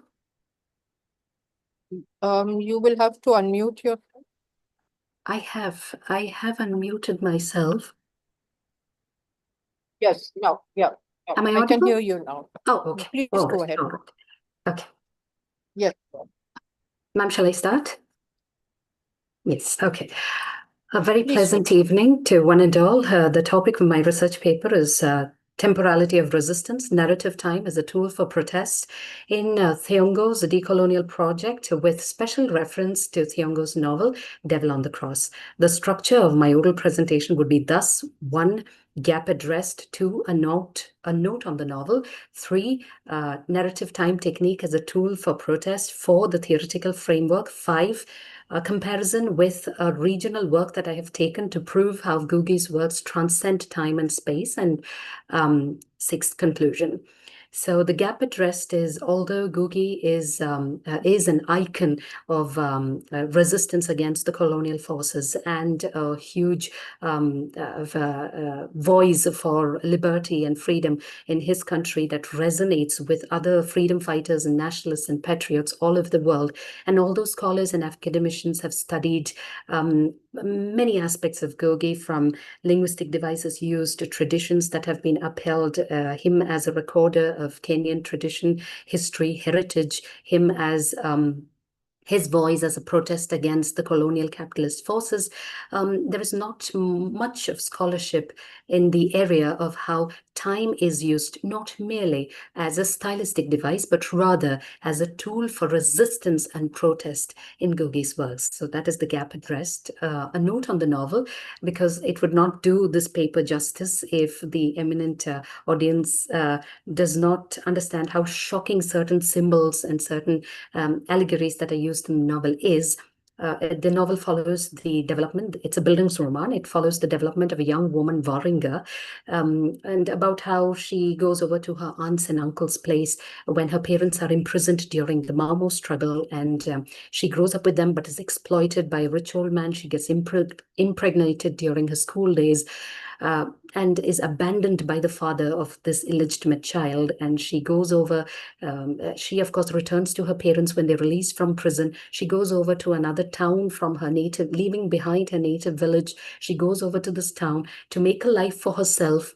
And therein she faces further disappointment and dejection when she realizes that every job that she's applying to has a boss at the top who wants to exploit the vulnerabilities of a young woman with no partner or spouse. And she faces a lot of exploitation. She lands a job, but she becomes the victim of untoward advances by her boss, which she refutes this time. The first time she gives in to the advances of the rich old man, but this time she defends herself. She disagrees with the boss who proposes that she becomes his mistress. But and she loses her job, but her boyfriend breaks up with her, alleging that she's having an affair with her boss. Her landlord throws her belongings out onto the street. She's turned out of her tenancy, and she loses everything, a hope for financial independence, a hope for a future, and she decides to return to her parents.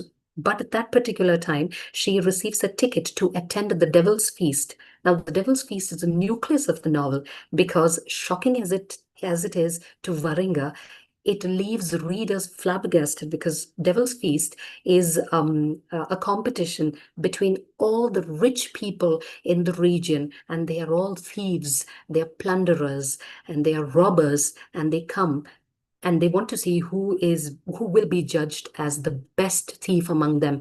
And they boast about the way they have plundered their own countrymen and about what their plans are. And their plans again are it's difficult to believe. Their plans are that they will sell bottled air, they will sell plots of land, they will build houses as small as birds' nests, and they will sell it to people. They will put up factories that manufacture human organs.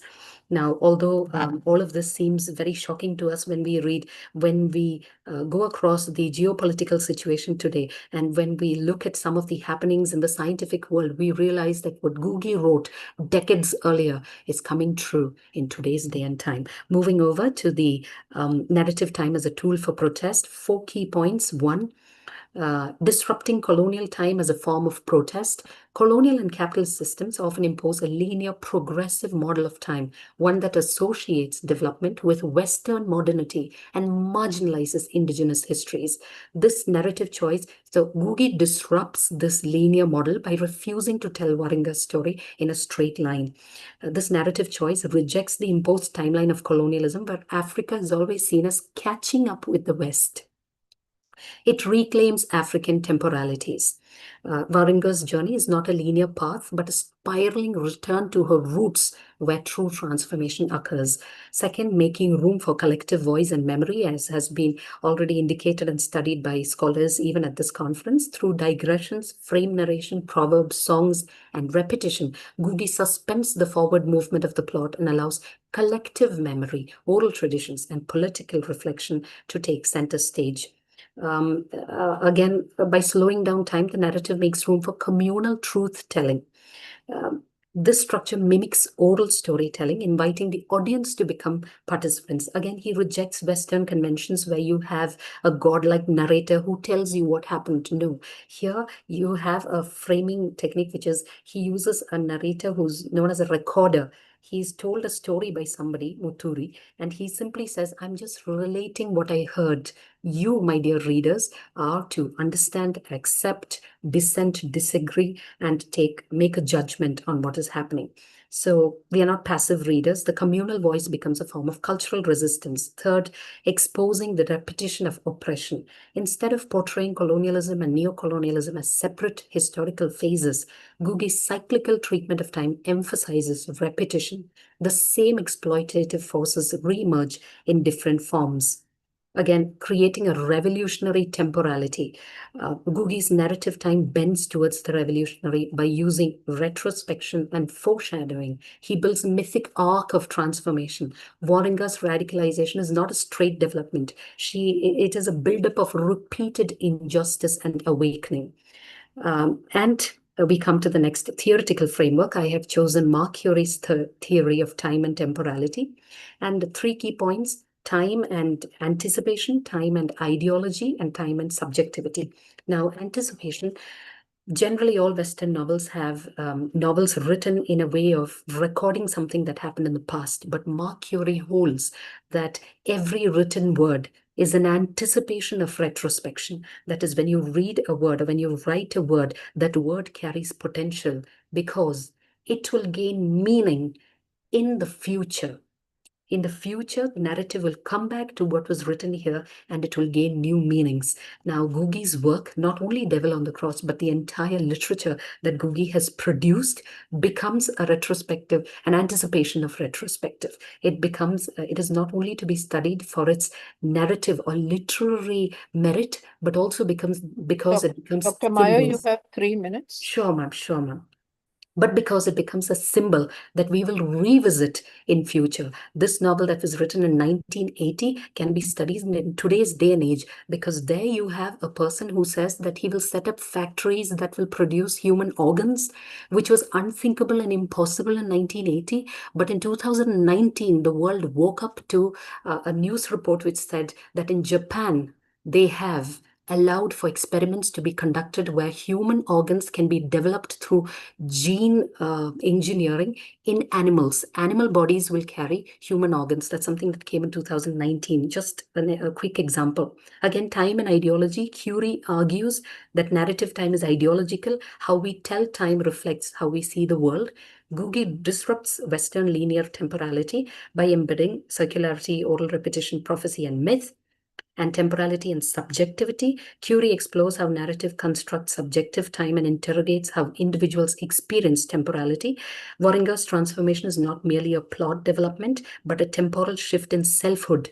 She begins the story by saying how the rich old man exploits her. She says, "I'm a woman, I'm weak, there is nothing I can do." But towards the end of the story, she has taken up her education. She becomes a car mechanic. Again, a profession that is essentially masculine. She becomes a car mechanic.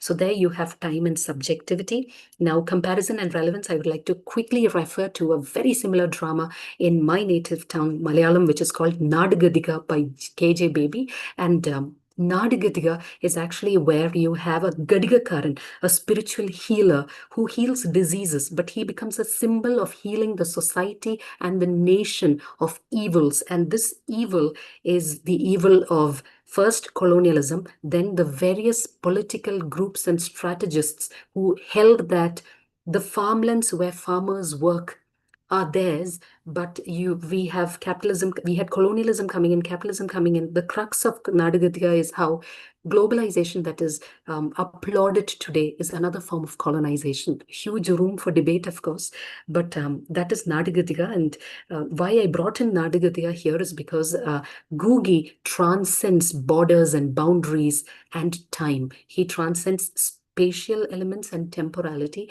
and his work stands as a resistance against all colonial capitalist forces that hold on to individual progress, leaving behind, or rather marginalizing, history, heritage, tradition, and it upholds subjectivity, non-linearity, and revolution, which is what Ngũgĩ's decolonial project is about. I would like to conclude on that note, expressing my gratitude to the entire team of organizers who not only allowed me to present my ideas, but have been excellent at this online conference, because online is not a media that is very easy. Thank you so much. Thank you so much, dear organizers. And because narrative time is my area of research, again, time is something that I'm very concerned about, but I have not attended you, and another online conference that kept time. thank you, Dr. Research Maya. was perfection. Thank you, ma'am. Thank you. And I think it's all because of excellent presenters as yourself who have strictly kept to the time, which brings us to the very last presenter of the day. We have Glynis Machado from the Wilson College, and she will be talking on interpolating the mind and Althusian reading of Ngũgĩ's work. Glynis?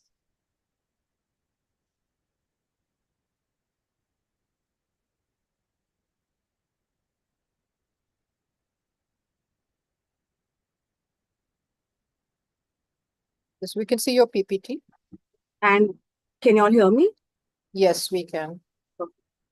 So good evening, everybody. My name is Glynis Machado. I am an assistant professor and a PhD scholar. And I'll be presenting my paper today, which is titled Interpolating the Mind and Althusian Reading of Ngũgĩ wa Thiong'o. My primary focus in the paper is drawing the similarities between Althuser's groundbreaking work on state apparatuses and Ngũgĩ's Decolonizing the Mind, which remains one of the most influential texts in post-colonial theory even today. Now, Decolonizing the Mind is made up of 4 essays, each of them looking at how language shapes different areas of culture. And Ngũgĩ writes from personal experience, of course, showing just how dangerous and high stakes this kind of resistance can be. At its core, the text pushes back against imperialism. It doesn't just question language policies, but also challenges the deeper systems of class, race, as well as the knowledge systems that keep colonial power alive. Now, Ngũgĩ began his career in the 1960s with English language novels such as Weep Not Child, The River Between, and A Grain of Wheat, which examined the trauma of colonialism and the promises of independence within a largely liberal nationalist framework. In the 1970s, however, his immersion in Marxist thought, engaging with figures like Marx, Fanon, and Gramsci, deepened his critique of Kenya's neo-colonial state, which he saw as reproducing these colonial structures. In Decolonizing the Mind, Ngũgĩ extends this Marxist analysis to the realm of culture, arguing that colonial education and language policies function as tools of ideological control, producing docile colonial subjects and alienating Africans from their histories as well as their communities. Now, Althusser is a French Marxist philosopher, and he distinguishes between RSAs and ISAs. RSA stands for repressive state apparatuses, which include institutions like the police, the military, the judicial system, etc., that basically enforce order primarily through coercion. And then he also speaks about ISAs, which are ideological state apparatuses, which include schools, churches, families, media, and literature that enforce order primarily through ideology. Now, central to Althusser's theory is interpolation, which is the process by which individuals are hailed into subject positions within ideology and come to recognize themselves within these roles. This process naturalizes the dominant ideology, making it appear as commonsensical or almost natural. Most importantly for Althusser, ideology is not merely a set of abstract ideas, but it is materialized in institutions, practices, as well as in cultural forms. Now, the convergence between Ngũgĩ and Althusser, which my paper primarily deals with, lies in their recognition of cultural production as a central terrain of struggle. Both thinkers position culture not as a passive reflection of power, but as an active battleground where imperialist ideologies can be reproduced or radically contested. In the opening chapter of Decolonizing the Mind, Ngũgĩ introduces the metaphor of the cultural bomb to describe the psychological violence which is inflicted by colonial language policies. And he says, and I quote, its effect is to annihilate a people's belief in their names, in their languages, in their environment, in their heritage of struggle, in their unity, in their capacities, and ultimately in themselves. Now, this is a vivid articulation of what Louis Althusser terms interpolation. The cultural bomb does not merely erase African languages, it restructures the consciousness of colonized subjects, compelling them to identify with the colonizer's worldview. In this sense, language functions as an ideological state apparatus, an ISA, securing the reproduction of the colonial order by producing ideological consent among the colonized. Ngũgĩ, of course, takes it even ahead. He extends Althusser's abstract ISA model by exposing the emotional dimensions of this process. The culture bomb operates at the level of both social reproduction as well as psychic colonization. It alienates individuals from their identities, separating the mind from the body and creating, in Ngũgĩ's own haunting metaphor, a society of bodiless heads and headless bodies. And therefore, for Ngũgĩ, the deepest wound of colonization is that of this internalized alienation. The colonial school system that he speaks about also emerges as a typical ISA in his work. He writes, and I quote, "The language of education was English and only English. The colonial child was thus made to see his own culture as barbaric, his language as crude, and his people as backward." So we can see that schools, of course, produce this colonial subjectivity, teaching students to view their own indigenous languages and cultures as obstacles to progress, and then therefore internalize Eurocentric values. And again, this aligns with Althusser's assertion that ISAs often mask their ideological function by presenting their practices as neutral or universal in nature. Ngũgĩ also goes on to show in his writing how colonial schooling often blurred the lines between ISA and RSA, which we would generally think of as being very distinct from each other. Say, for example, punishments for speaking indigenous languages included humiliation, corporal discipline, systemic exclusion, and this just reveals how coercion basically underpinned ideological work in Kenya. The privileging of English was enforced not only through the symbolic power of exams and the curricula, but also through physical force, demonstrating the absolute interdependence of RSA and ISA in colonial context. Furthermore, Ngũgĩ identifies how African intellectuals themselves, who are products of colonial education, became agents and subjects reproducing this linguistic hierarchy, enabling the cultural infiltration of English to extend beyond the classroom into the wider social fabric. Now, Ngũgĩ's project exposes what he identifies as a form of epistemic violence. When the language of knowledge production is that of the colonizer, of course, forced to think, create, as well as imagine within this alien epistemological framework. This process displaces indigenous ways of knowing, thereby silencing local histories, philosophies, as well as cultural expressions. And as Ngũgĩ famously asserts, and I quote, "Language carries culture and culture carries the entire body of values by which we come to perceive ourselves and our place in the world." So linguistic interpolation has profound social as well as psychic effects. It splits the subjects into two halves. One that... Yes, ma'am. You have 3 minutes. Yes, ma'am. So it splits the subject into two halves, one which requires assimilation into the colonizer's language and the other that is unable to identify with it. Linguistic interpolation also produces what Ngũgĩ calls the state intellectual, the so-called what I would call the indigenous elite, figure whose education, status, and cultural capital are predicated on distancing themselves from their own people. Now, this underscores the affective cost of interpolation, revealing how colonial ISA manufactures subjects who would consent to their own subjugation. Ngũgĩ therefore redefines the role of the intellectual. No longer should the intellectual be the mediator between the colonizer and the colonized, but should instead become an agent of decolonization who can disrupt the apparatuses from within because he or she knows them from within. And Ngũgĩ also says this very clearly in this dedication to decolonizing the mind, where he frames this project as a collective struggle. In conclusion, my paper contends that decolonizing the mind operates not only through a theoretical reflection, but also as Ngũgĩ's praxis. By renouncing English and committing to writing in Kikuyu, Ngũgĩ enacts the very counter-hegemonic program that he advocates, which is reclaiming language as a site of decolonial resistance and epistemic justice. This choice constitutes an act of counter-interpolation, disrupting the subject positions that are produced by colonial education systems and reorienting the African intellectual production towards indigenous epistemologies. And therefore, read through an Althusserian lens, decolonizing the mind is a materialist praxis of decolonization. In this way, Ngũgĩ refuses the lingering cultural bomb of colonialism, rupturing the colonial ISA and interpolating the African mind the other way around, to question, to resist, and to reinvent themselves. Thank you so much. Thank you for the opportunity. Yeah, I'll just stop sharing. Yeah. Thank you so much, Glynis. And I think this reminder about Ngũgĩ's role in building up a whole narrative of resistance built on the idea that ideology is a very crucial tool that has been used over the ages is an appropriate way for us to end the last technical session of the day. I would like to thank all the presenters. Once again, it has been it's been a series of very, very interesting presentations.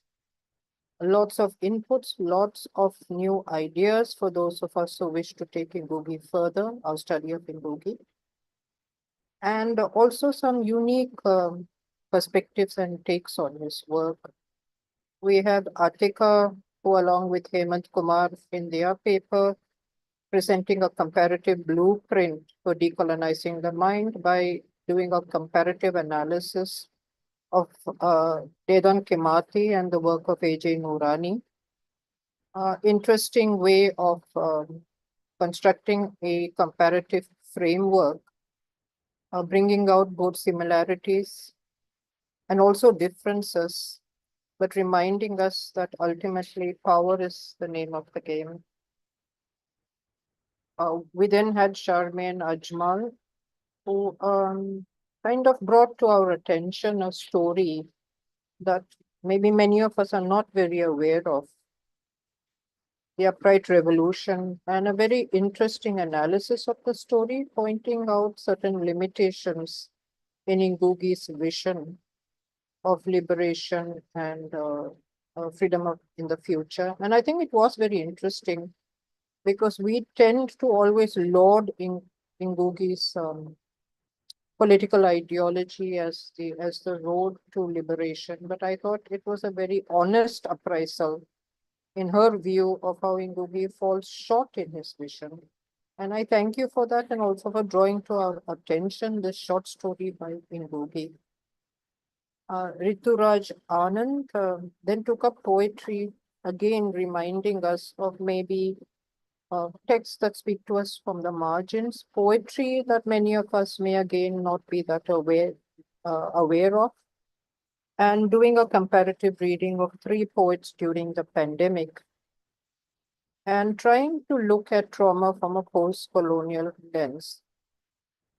We had Komati looking at the interaction between art and activism, taking us 2 steps into a kind of revision of Ngũgĩ's genre of work, and how art and activism has works out in various of his texts and as he developed as a writer.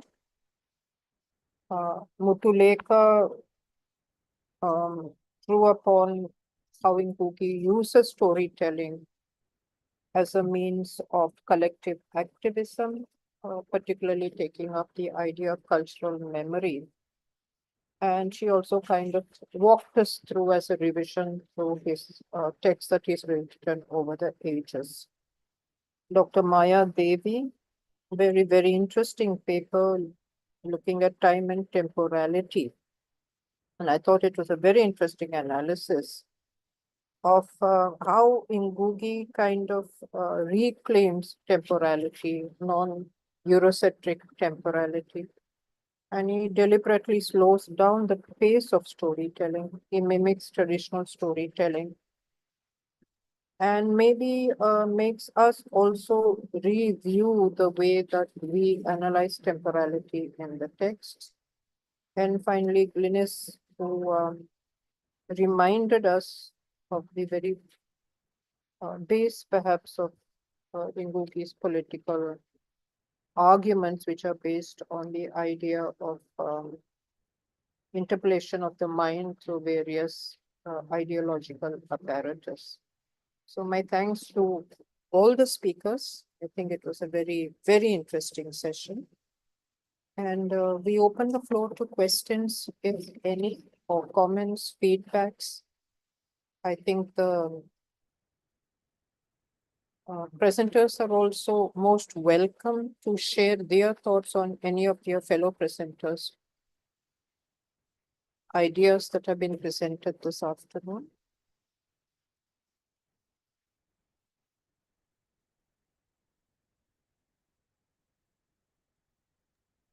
Kibria has raised her hand. Yes, please go ahead. Yeah, please go ahead. Hello, good evening. I thought the last technical session was so good and had such brilliant perspectives. I've learned so much through this session. Thank you so much for organizing this, first of all. And I just wanted to ask a question to Dr. Maya Devi, if she's here, if she's willing to answer. Sure. Please go ahead. I'm here. Can you hear Yes, me? a beautiful presentation. I loved your way of speaking. The perspective on time was brilliant. And I wanted to ask you a question on literary delay and the historical urgency. So I wanted to ask you that how do you think that the novel's internal time, its pacing, its sequencing, flashbacks, they relate to the larger historical moment it's responding to? Do you see a tension between historical urgency and the literary delay that Ngũgĩ's applied? Yeah. That's your question? Yes. Yes. Now, there have always been efforts in history, and this is what I understand. I'm not an authority on history, but there is this freeze that happens, where whatever happened in the past is frozen, where you cannot revisit it. It is laid down and it is established, but it is established by the strong forces who have already marginalized the indigenous, the native, the traditional. And therefore, the delay, or rather the slowing down of pace, the breaking down of linearity, the deliberate effort to shock readers with multiple temporalities embedded into the same text are actually efforts by writers to point to the exploitative and what can I say, discriminative practices that have existed. There is a need, the fact that you can revisit. And I think there I will again bring in the fact that anticipation of retrospection is not only a literary technique, it is also the technique that you need to put into practice in today's day and age, because you have to look back at what has been done and why it was done. And I cannot tell you about historical urgency, but yes, the delay that is used, the looping structure that is used, the pausing of narrative to stress or emphasize certain actions that was taken up, so that we can reinterpret, we can unlearn, we can we can stop thinking in the perspective that has been fed to us, but we can revisit and thereby form our own conclusions, form our own understandings. I think that is what such pausing or looping or, slowing down of narrative essentially does. I wonder if I've answered your question. Yes, you have actually. And it also corresponds to the non-linear structure, if I may say so, the non-linear structure of post-colonial time in itself. So thank you. Yeah. Thank you very for the much. question. I have a general observation which maybe any of the presenters might want to respond to. That perhaps we need to move away from the constant idea of looking at everything from a post-colonial perspective to engaging more with a kind of global South-South framework, how far we can keep kind of addressing issues mainly from the perspective of a post-colonial theory framework. And my second question is, any of the presenters could respond to this. We see the application of several theories to Ngũgĩ's work. Just out of curiosity, have you come across the application of Ngũgĩ's theoretical framework to texts that have been written in the global north? And if so, can you maybe share an example or two?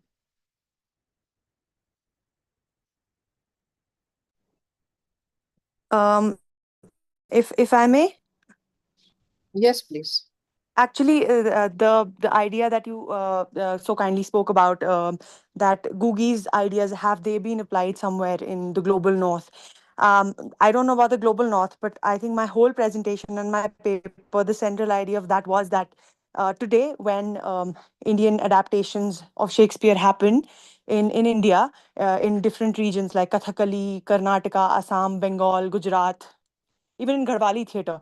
I think the idea that we're taking back a colonial icon and putting him into these local languages and cultures, and bringing out these, how these, we all know that these languages and these cultures are marginalized, and there are a lot of cultural anxieties in the country today about this, and how we use that, going back to indigenous cultures and bringing sort of reverse appropriation of Shakespeare in using that colonial icon to bring back the light on these cultures, which is done by local theatre practitioners throughout the country. I think that itself is an example of application of Googie's ideology in Indian vernacular theatre. Yeah, thank you. Thank you for that response. It's something for all of us to mull over. May Yes, I? This is Maya. Yes, please. Yes. Ma'am, I think Yeah, I do. please. I like you asked, have Googie's theoretical framework been applied elsewhere? I think yes, I have come across works where decolonizing the mind, the ideas mentioned or ideas propagated in decolonizing the mind was taken up by writers and have been taken up by scholars, wherein like again the language discussion that we had on the other day about how you would the constant conflict between the colonial languages and the vernacular. I think decolonizing the mind was taken up, and it is. I remember reading Googie's words about how he switched to Gikuyu, and he realized that when he experimented with this narrative switch, he realized that literature was being read as a very commonplace exercise. For instance, he has written that it started to be read in families, it started to be read in workplaces where workers would gather during lunchtime and they would read it. It was read in buses, in trains, and it was read in taxis because literature suddenly became accessible to everyone when it was written in his native tongue. So this particular theoretical, the narrative strategy was used, this theoretical lens was used to have been used in various studies of regional literature, in my experience. Yes.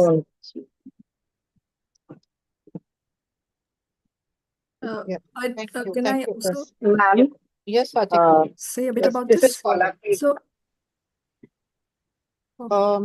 I think Kolaki first and then Atika. This book has come out in 2024. It has been named Decolonizing the English Literary Curriculum, edited by Ato Quaison and Akhi Mukherjee.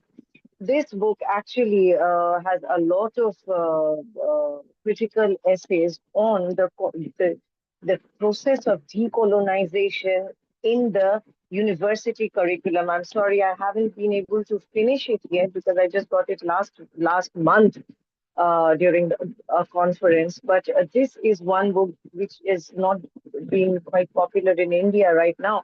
But this is one book which has used Googie's philosophy of decolonizing the mind, and has been there have been various critics who have written about the process of decolonization that needs to be started and have already started in various university levels to decolonize the entire syllabus that has already been there throughout. This may be a new venture to look into. Thank you. So, Atika, you want to? Yes, yeah, Atika. Yeah, thank you.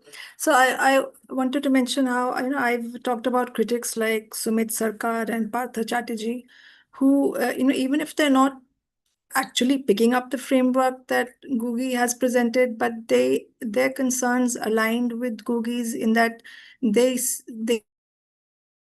do see the problematic of politically decolonized, states, but actually there is room for epistemic decolonization, how there are structural, there's a structural reproduction of colonial forms, whether it is, elitist, elitist hegemony, or whether it is, the courts, so when I was looking at these texts, it's about the justice system getting replicated in post-colonial states. So their concern is very much about how to do away with a homogeneous way of framing society and trying to look at the dissenting voices, trying to give voice to, actually, because they question whether the subaltern is actually able to speak, because of the post-structuralist turn and how everything got enmeshed in a very abstract form of, doing post-coloniality. So, so these writers, they do, they try to have a more down-to-earth and an approach which actually tries to address the concerns of a hegemonic sense of certain narratives, which, master narratives, which still prevail, which need to be dismantled. Thank you. Thank you for all these multiple perspectives. I'm sure that it's given us a lot of insights of where do we go from here, and that is the ultimate objective of the conference, of paying tribute to Ngũgĩ, returning to what he had to offer us, and mapping the path for the future. So on that note, I think I will hand it back to Dr. Nandini. We come right to the end of the conference. And just a few... excuse me, could I just have one quick word in this? Sure. I was just thinking out aloud, because you use this idea that are we using, Ngũgĩ's theories? So I'm just out of curiosity, what exactly do we mean by Ngũgĩ's theories? Right, unless you're simply saying that a return to the mother tongue as a cultural nationalist framework, so that can be one, but that is already something which was there. The second may be, the sort of particularly Maoist interpretation of Marxism, which was one of the major factors of his earlier life, right? So this would be one set, and then on the other hand, the sort of engagement that he comes up with later once he moves out, right? So I'm just kind of curious about what is, Ngũgĩ's grand theory, because that's not usually how we read him. So just to understand that one. Yes, my question was basically, I don't think Ngũgĩ himself was trying to postulate any grand theory. Basically, what he was giving to us was looking at the narrative as a very powerful tool that could be used for activism. Also addressing issues of decolonizing the hold on the mind. That's what he did. But my question, what maybe I should have phrased my question a little more precisely, was, for example, Dr. Maya looked at time and temporality. She looked at the framework given by Mark Curie. Okay? So if you are picking up, say, a text from France, you're picking up a text from Britain, or something from the United States, or something from Canada, the way that we are taking Mark Curie, or we are taking those who have theorized trauma, or we are taking something that Althusser has said, and we are using it to read text such as Ngũgĩ's text. My question was basically, is when we read other texts, okay, which normally we would not read from a non-Eurocentric point of view, are we reading that through the lens of what Ngũgĩ had to offer? So that was something that I was trying to ask. So I don't think there is a grand theory, but I think that there was a method that he offered through his life and his works of the ultimate importance of the narrative that goes beyond just an aesthetic aspect or aesthetic enjoyment.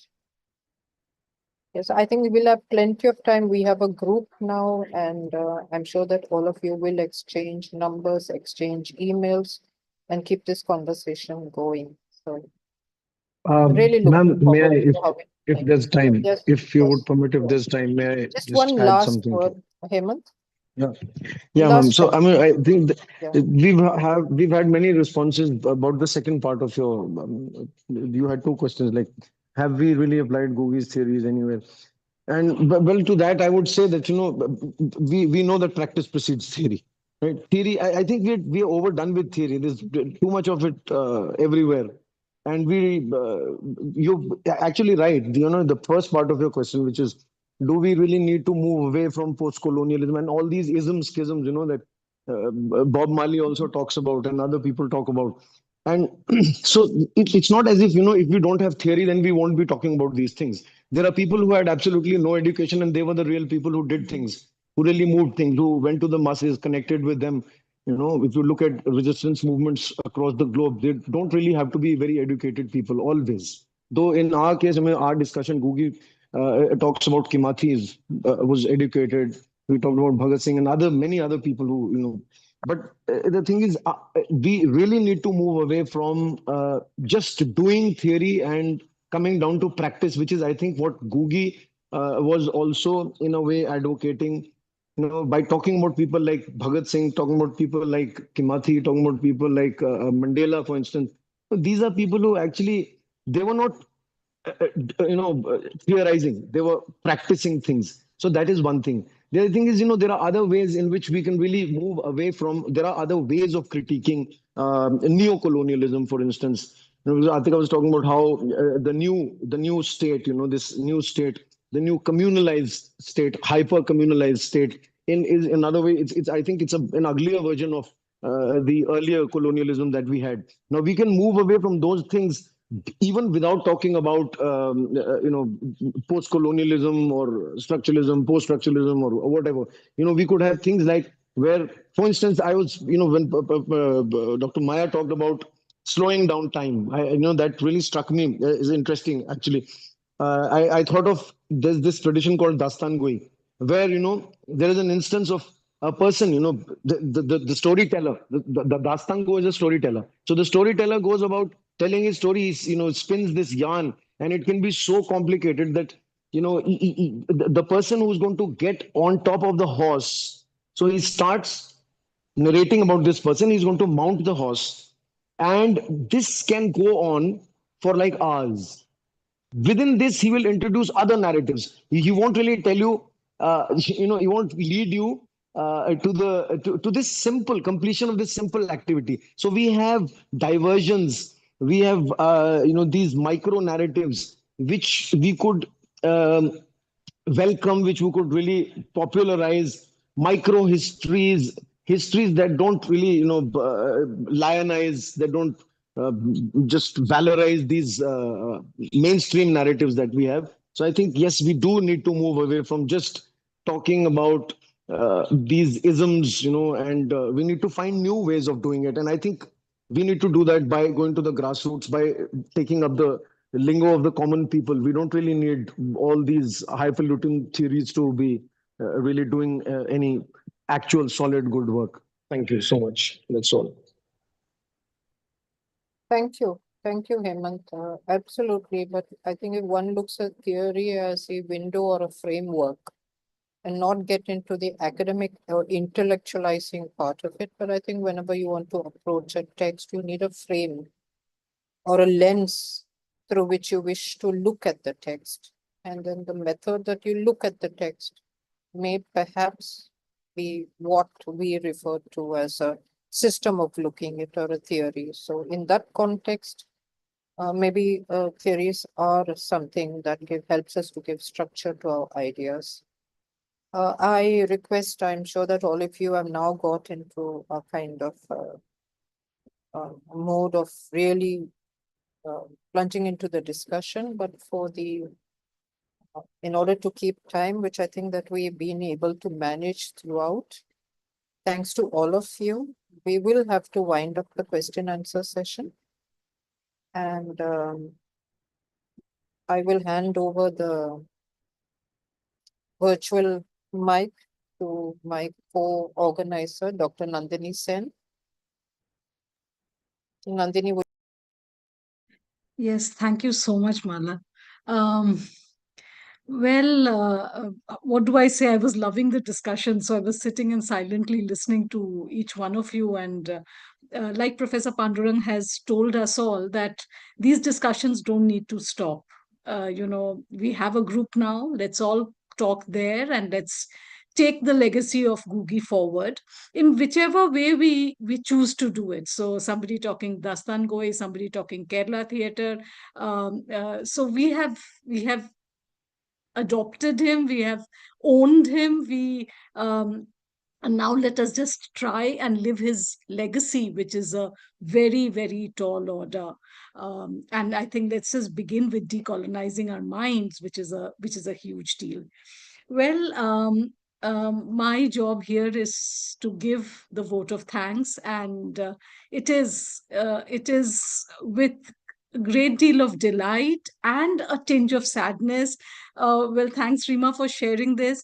When Professor Ngũgĩ passed away, I had the honor of meeting him, and I met him in 2008 at a conference, at an ALA conference in Ghana. And he seemed in that conference, if somebody had not pointed him out to me, I would have not known that this is the professor. A more humble, a simpler, how do I don't even know how to define his gentleness. And those days we used to teach. So I was introduced to him during my master's at JNU. And then I was teaching him at DU. So I had my copy, luckily, of The Trial of Dead and Timothy. And I got him to sign it for me. And he was such a gracious person. I can't even begin to tell you. And not a grain of pride did I see in him. Like I said, if people had not pointed him out to me, I would not have known that this is the person that, who we were celebrating that day. Well, coming to this, so when he passed on the 28th of May, 25, there was immense sadness in people like us who have known and loved him for so many years. It almost felt like we had lost family. And I was so grateful when Professor Pandurang called and said, should we do something? Should we have an India chapter where we will remember Ngũgĩ? And I just felt, I felt some sort of as if a stone had been lifted from my heart, and, it had suddenly started to sing. And I was like, yes, that's what we need to do. We need to celebrate him. So that's how we began. We began our conversations like that. And I'm eternally grateful to Professor Pandurang and to her college and to BMN College, Dr. BMN College of Home Science, my young colleagues, Dr. Rima and Dr. Riti, but for whom the whole concept would not have come together and we would not have been able to do it. When we envisioned this conference, we had thought it to be, since Professor Pandurang and I have been working in this area for a long time, there are scholars we know who have also been working in this area. So we had thought that we are going to have, we're going to invite scholars and we're going to have a day-long conference. And then even when we were doing that, I think it was a comment from Mala. She said, "But how will we get to know the young scholars or the newer scholars who are working in this area?" So we said, "Okay, let us open it and let's see how this works." And then we had this plethora of abstracts coming to us, and one better than the other, and it was very difficult, believe you me, to have to say no to many people. So what started as probably we were contemplating a half-day conference became a 3-day long thing because of the enthusiasm that you all showed. And I think our purpose is served because Ngũgĩ's voice is being carried forward by contemporary and younger colleagues and research scholars, and that's exactly what we wanted to see happening. So that gives me a great deal of pleasure. I'm also very grateful to the Department of English of Bharati College, who are the co-organizers of this event. The sponsorship has come from RUSA, which is the Rashtriya Uchchatar Shiksha Abhiyan. But for this sponsorship coming through, we would not have been able to organize this. We are extremely grateful to our keynote, Dr. Sultan Somji, one of the best speeches on Ngũgĩ that I heard recently, and his closeness to Ngũgĩ, and when he teared up talking about Ngũgĩ, I think pulled at our heartstrings, and the kind of excellent work that he has done and is continuing to do. Our plenaries were absolutely brilliant. Professor Chimalung Nwankwo, Professor Joseph McLaren, Professor JKS Makhan, Dr. Sukrita Paul Kumar, Professor Anuradha Ghosh. All the papers were absolutely brilliant, and they're very established scholars. I thank all the participants for all the what you've brought to this conference. It could not have happened without your papers and without your engagement with Ngũgĩ, and two other moderators of ours, Dr. Kalapi Sen and Professor Madhumita Chakrabarti. Last but not the least, I will thank the team of Dr. BMN College, the technical team, but for whom we would not have had this Zoom forum where we could all interact. And to my young students, Tarini and Sankrita, I hope this has been a great learning experience for you. So thank you, everyone. This has been an absolute pleasure.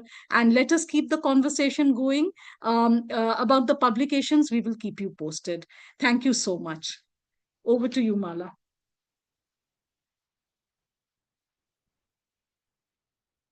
Thank you so much, ma'am. Thank you for a very, very enlightening conference. I'm Anuradha. I have been taking out time from my schedule because I'm working and everything here, and waking up at 6 a.m. because of the time difference, but it's been really, really worth it for me, and thanks a lot. Very grateful to everybody, because today has been, and like other days, we've had a full day of work, and then we had a full day of conference. Yeah. And those of you joining from different countries, thank you so much for being here. No, thank you, ma'am. Thanks a lot. I'm very grateful. Thanks. Good luck to everybody. Thank you. Professor Pandurang, do you come in now? I think she's having a little difficulty reconnecting. I think there's an issue. She's not in the call. Yes, Yeah. she's having. Meanwhile, if anybody wishes to say something, please go ahead.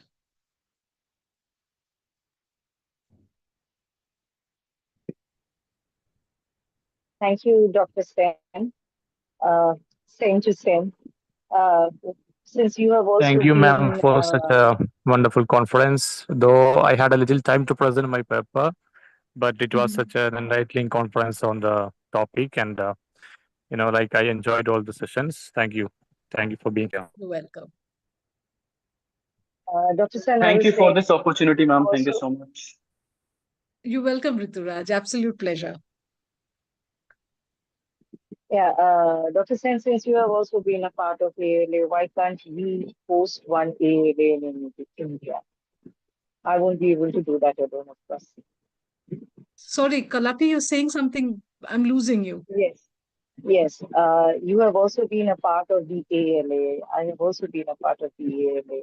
So why can't we have one ALA in India? I alone can't do that.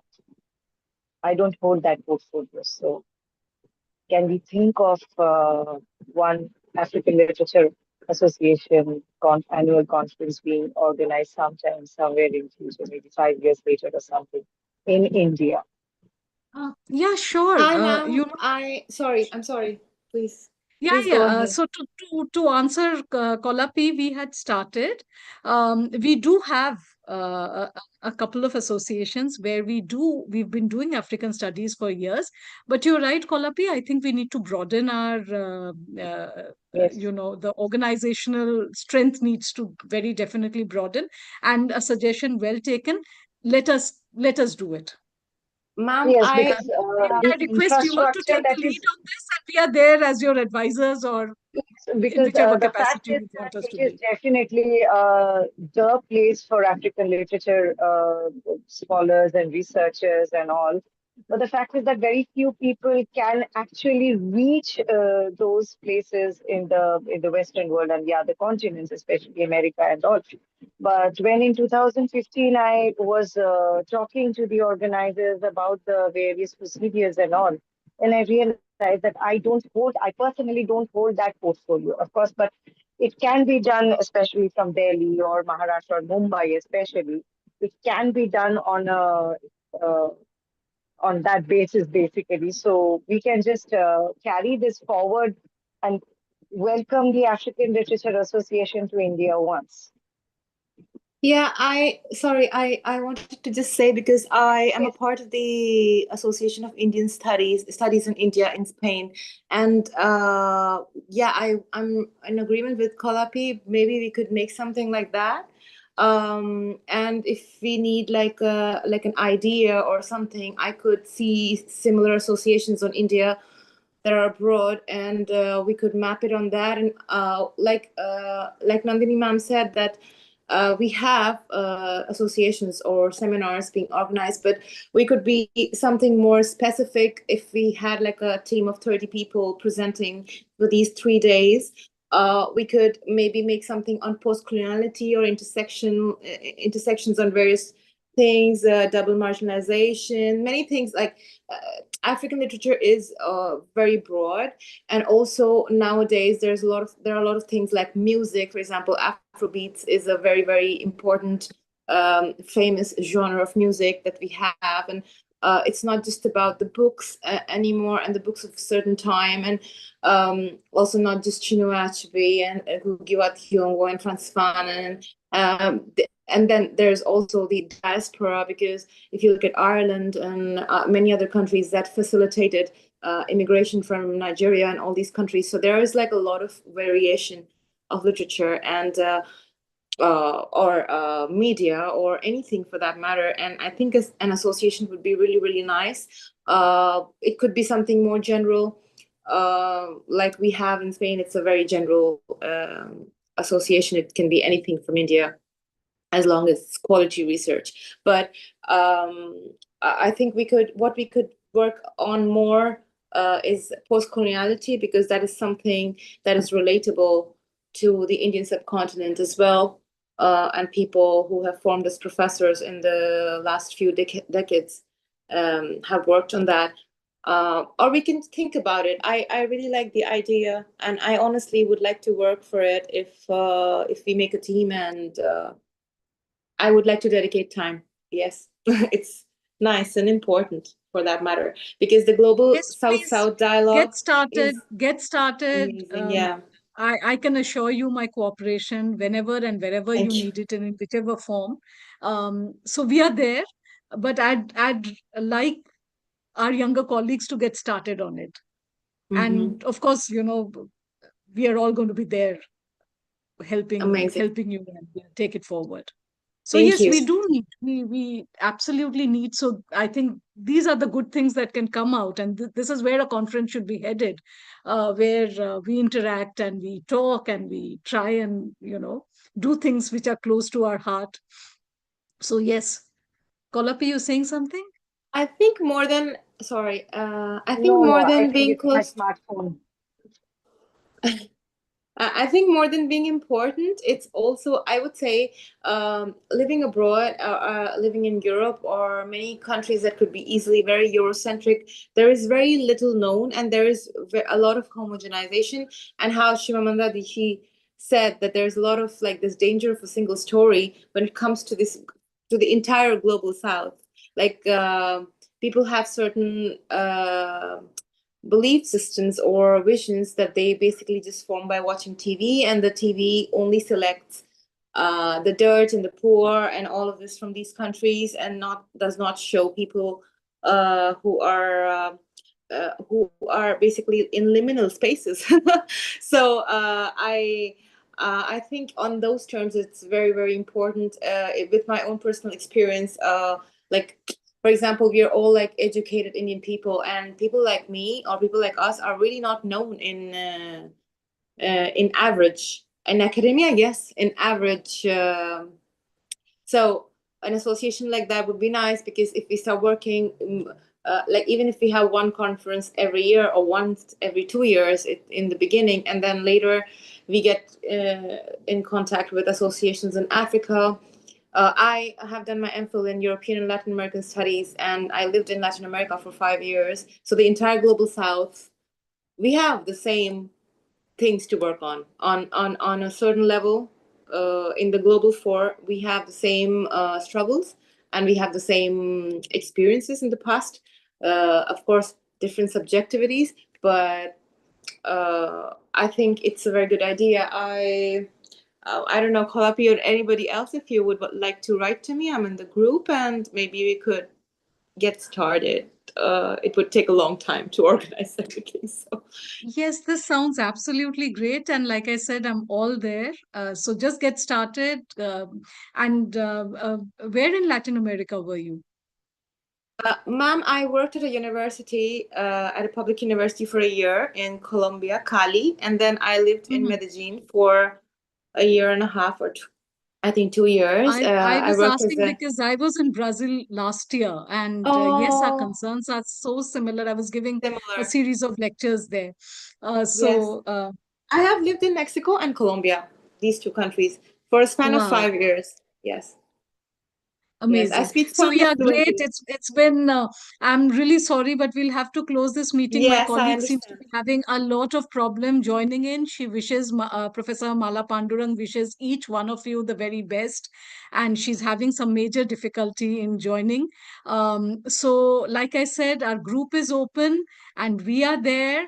And we're going to have a publication out of this. We'll have to figure out whether we want to go with a journal or whether we want to do a book. We will keep you updated as per. And thank you once again, everyone. It's Thank been you, ma'am. such a wonderful experience. It's been lovely getting to know all of you. And let's hope that this was not just this one conference that we did together. I hope we can take this forward in a very meaningful way. Thank you, everyone. Bye-bye. Thank you. Thank you so much. God bless you all. Bye.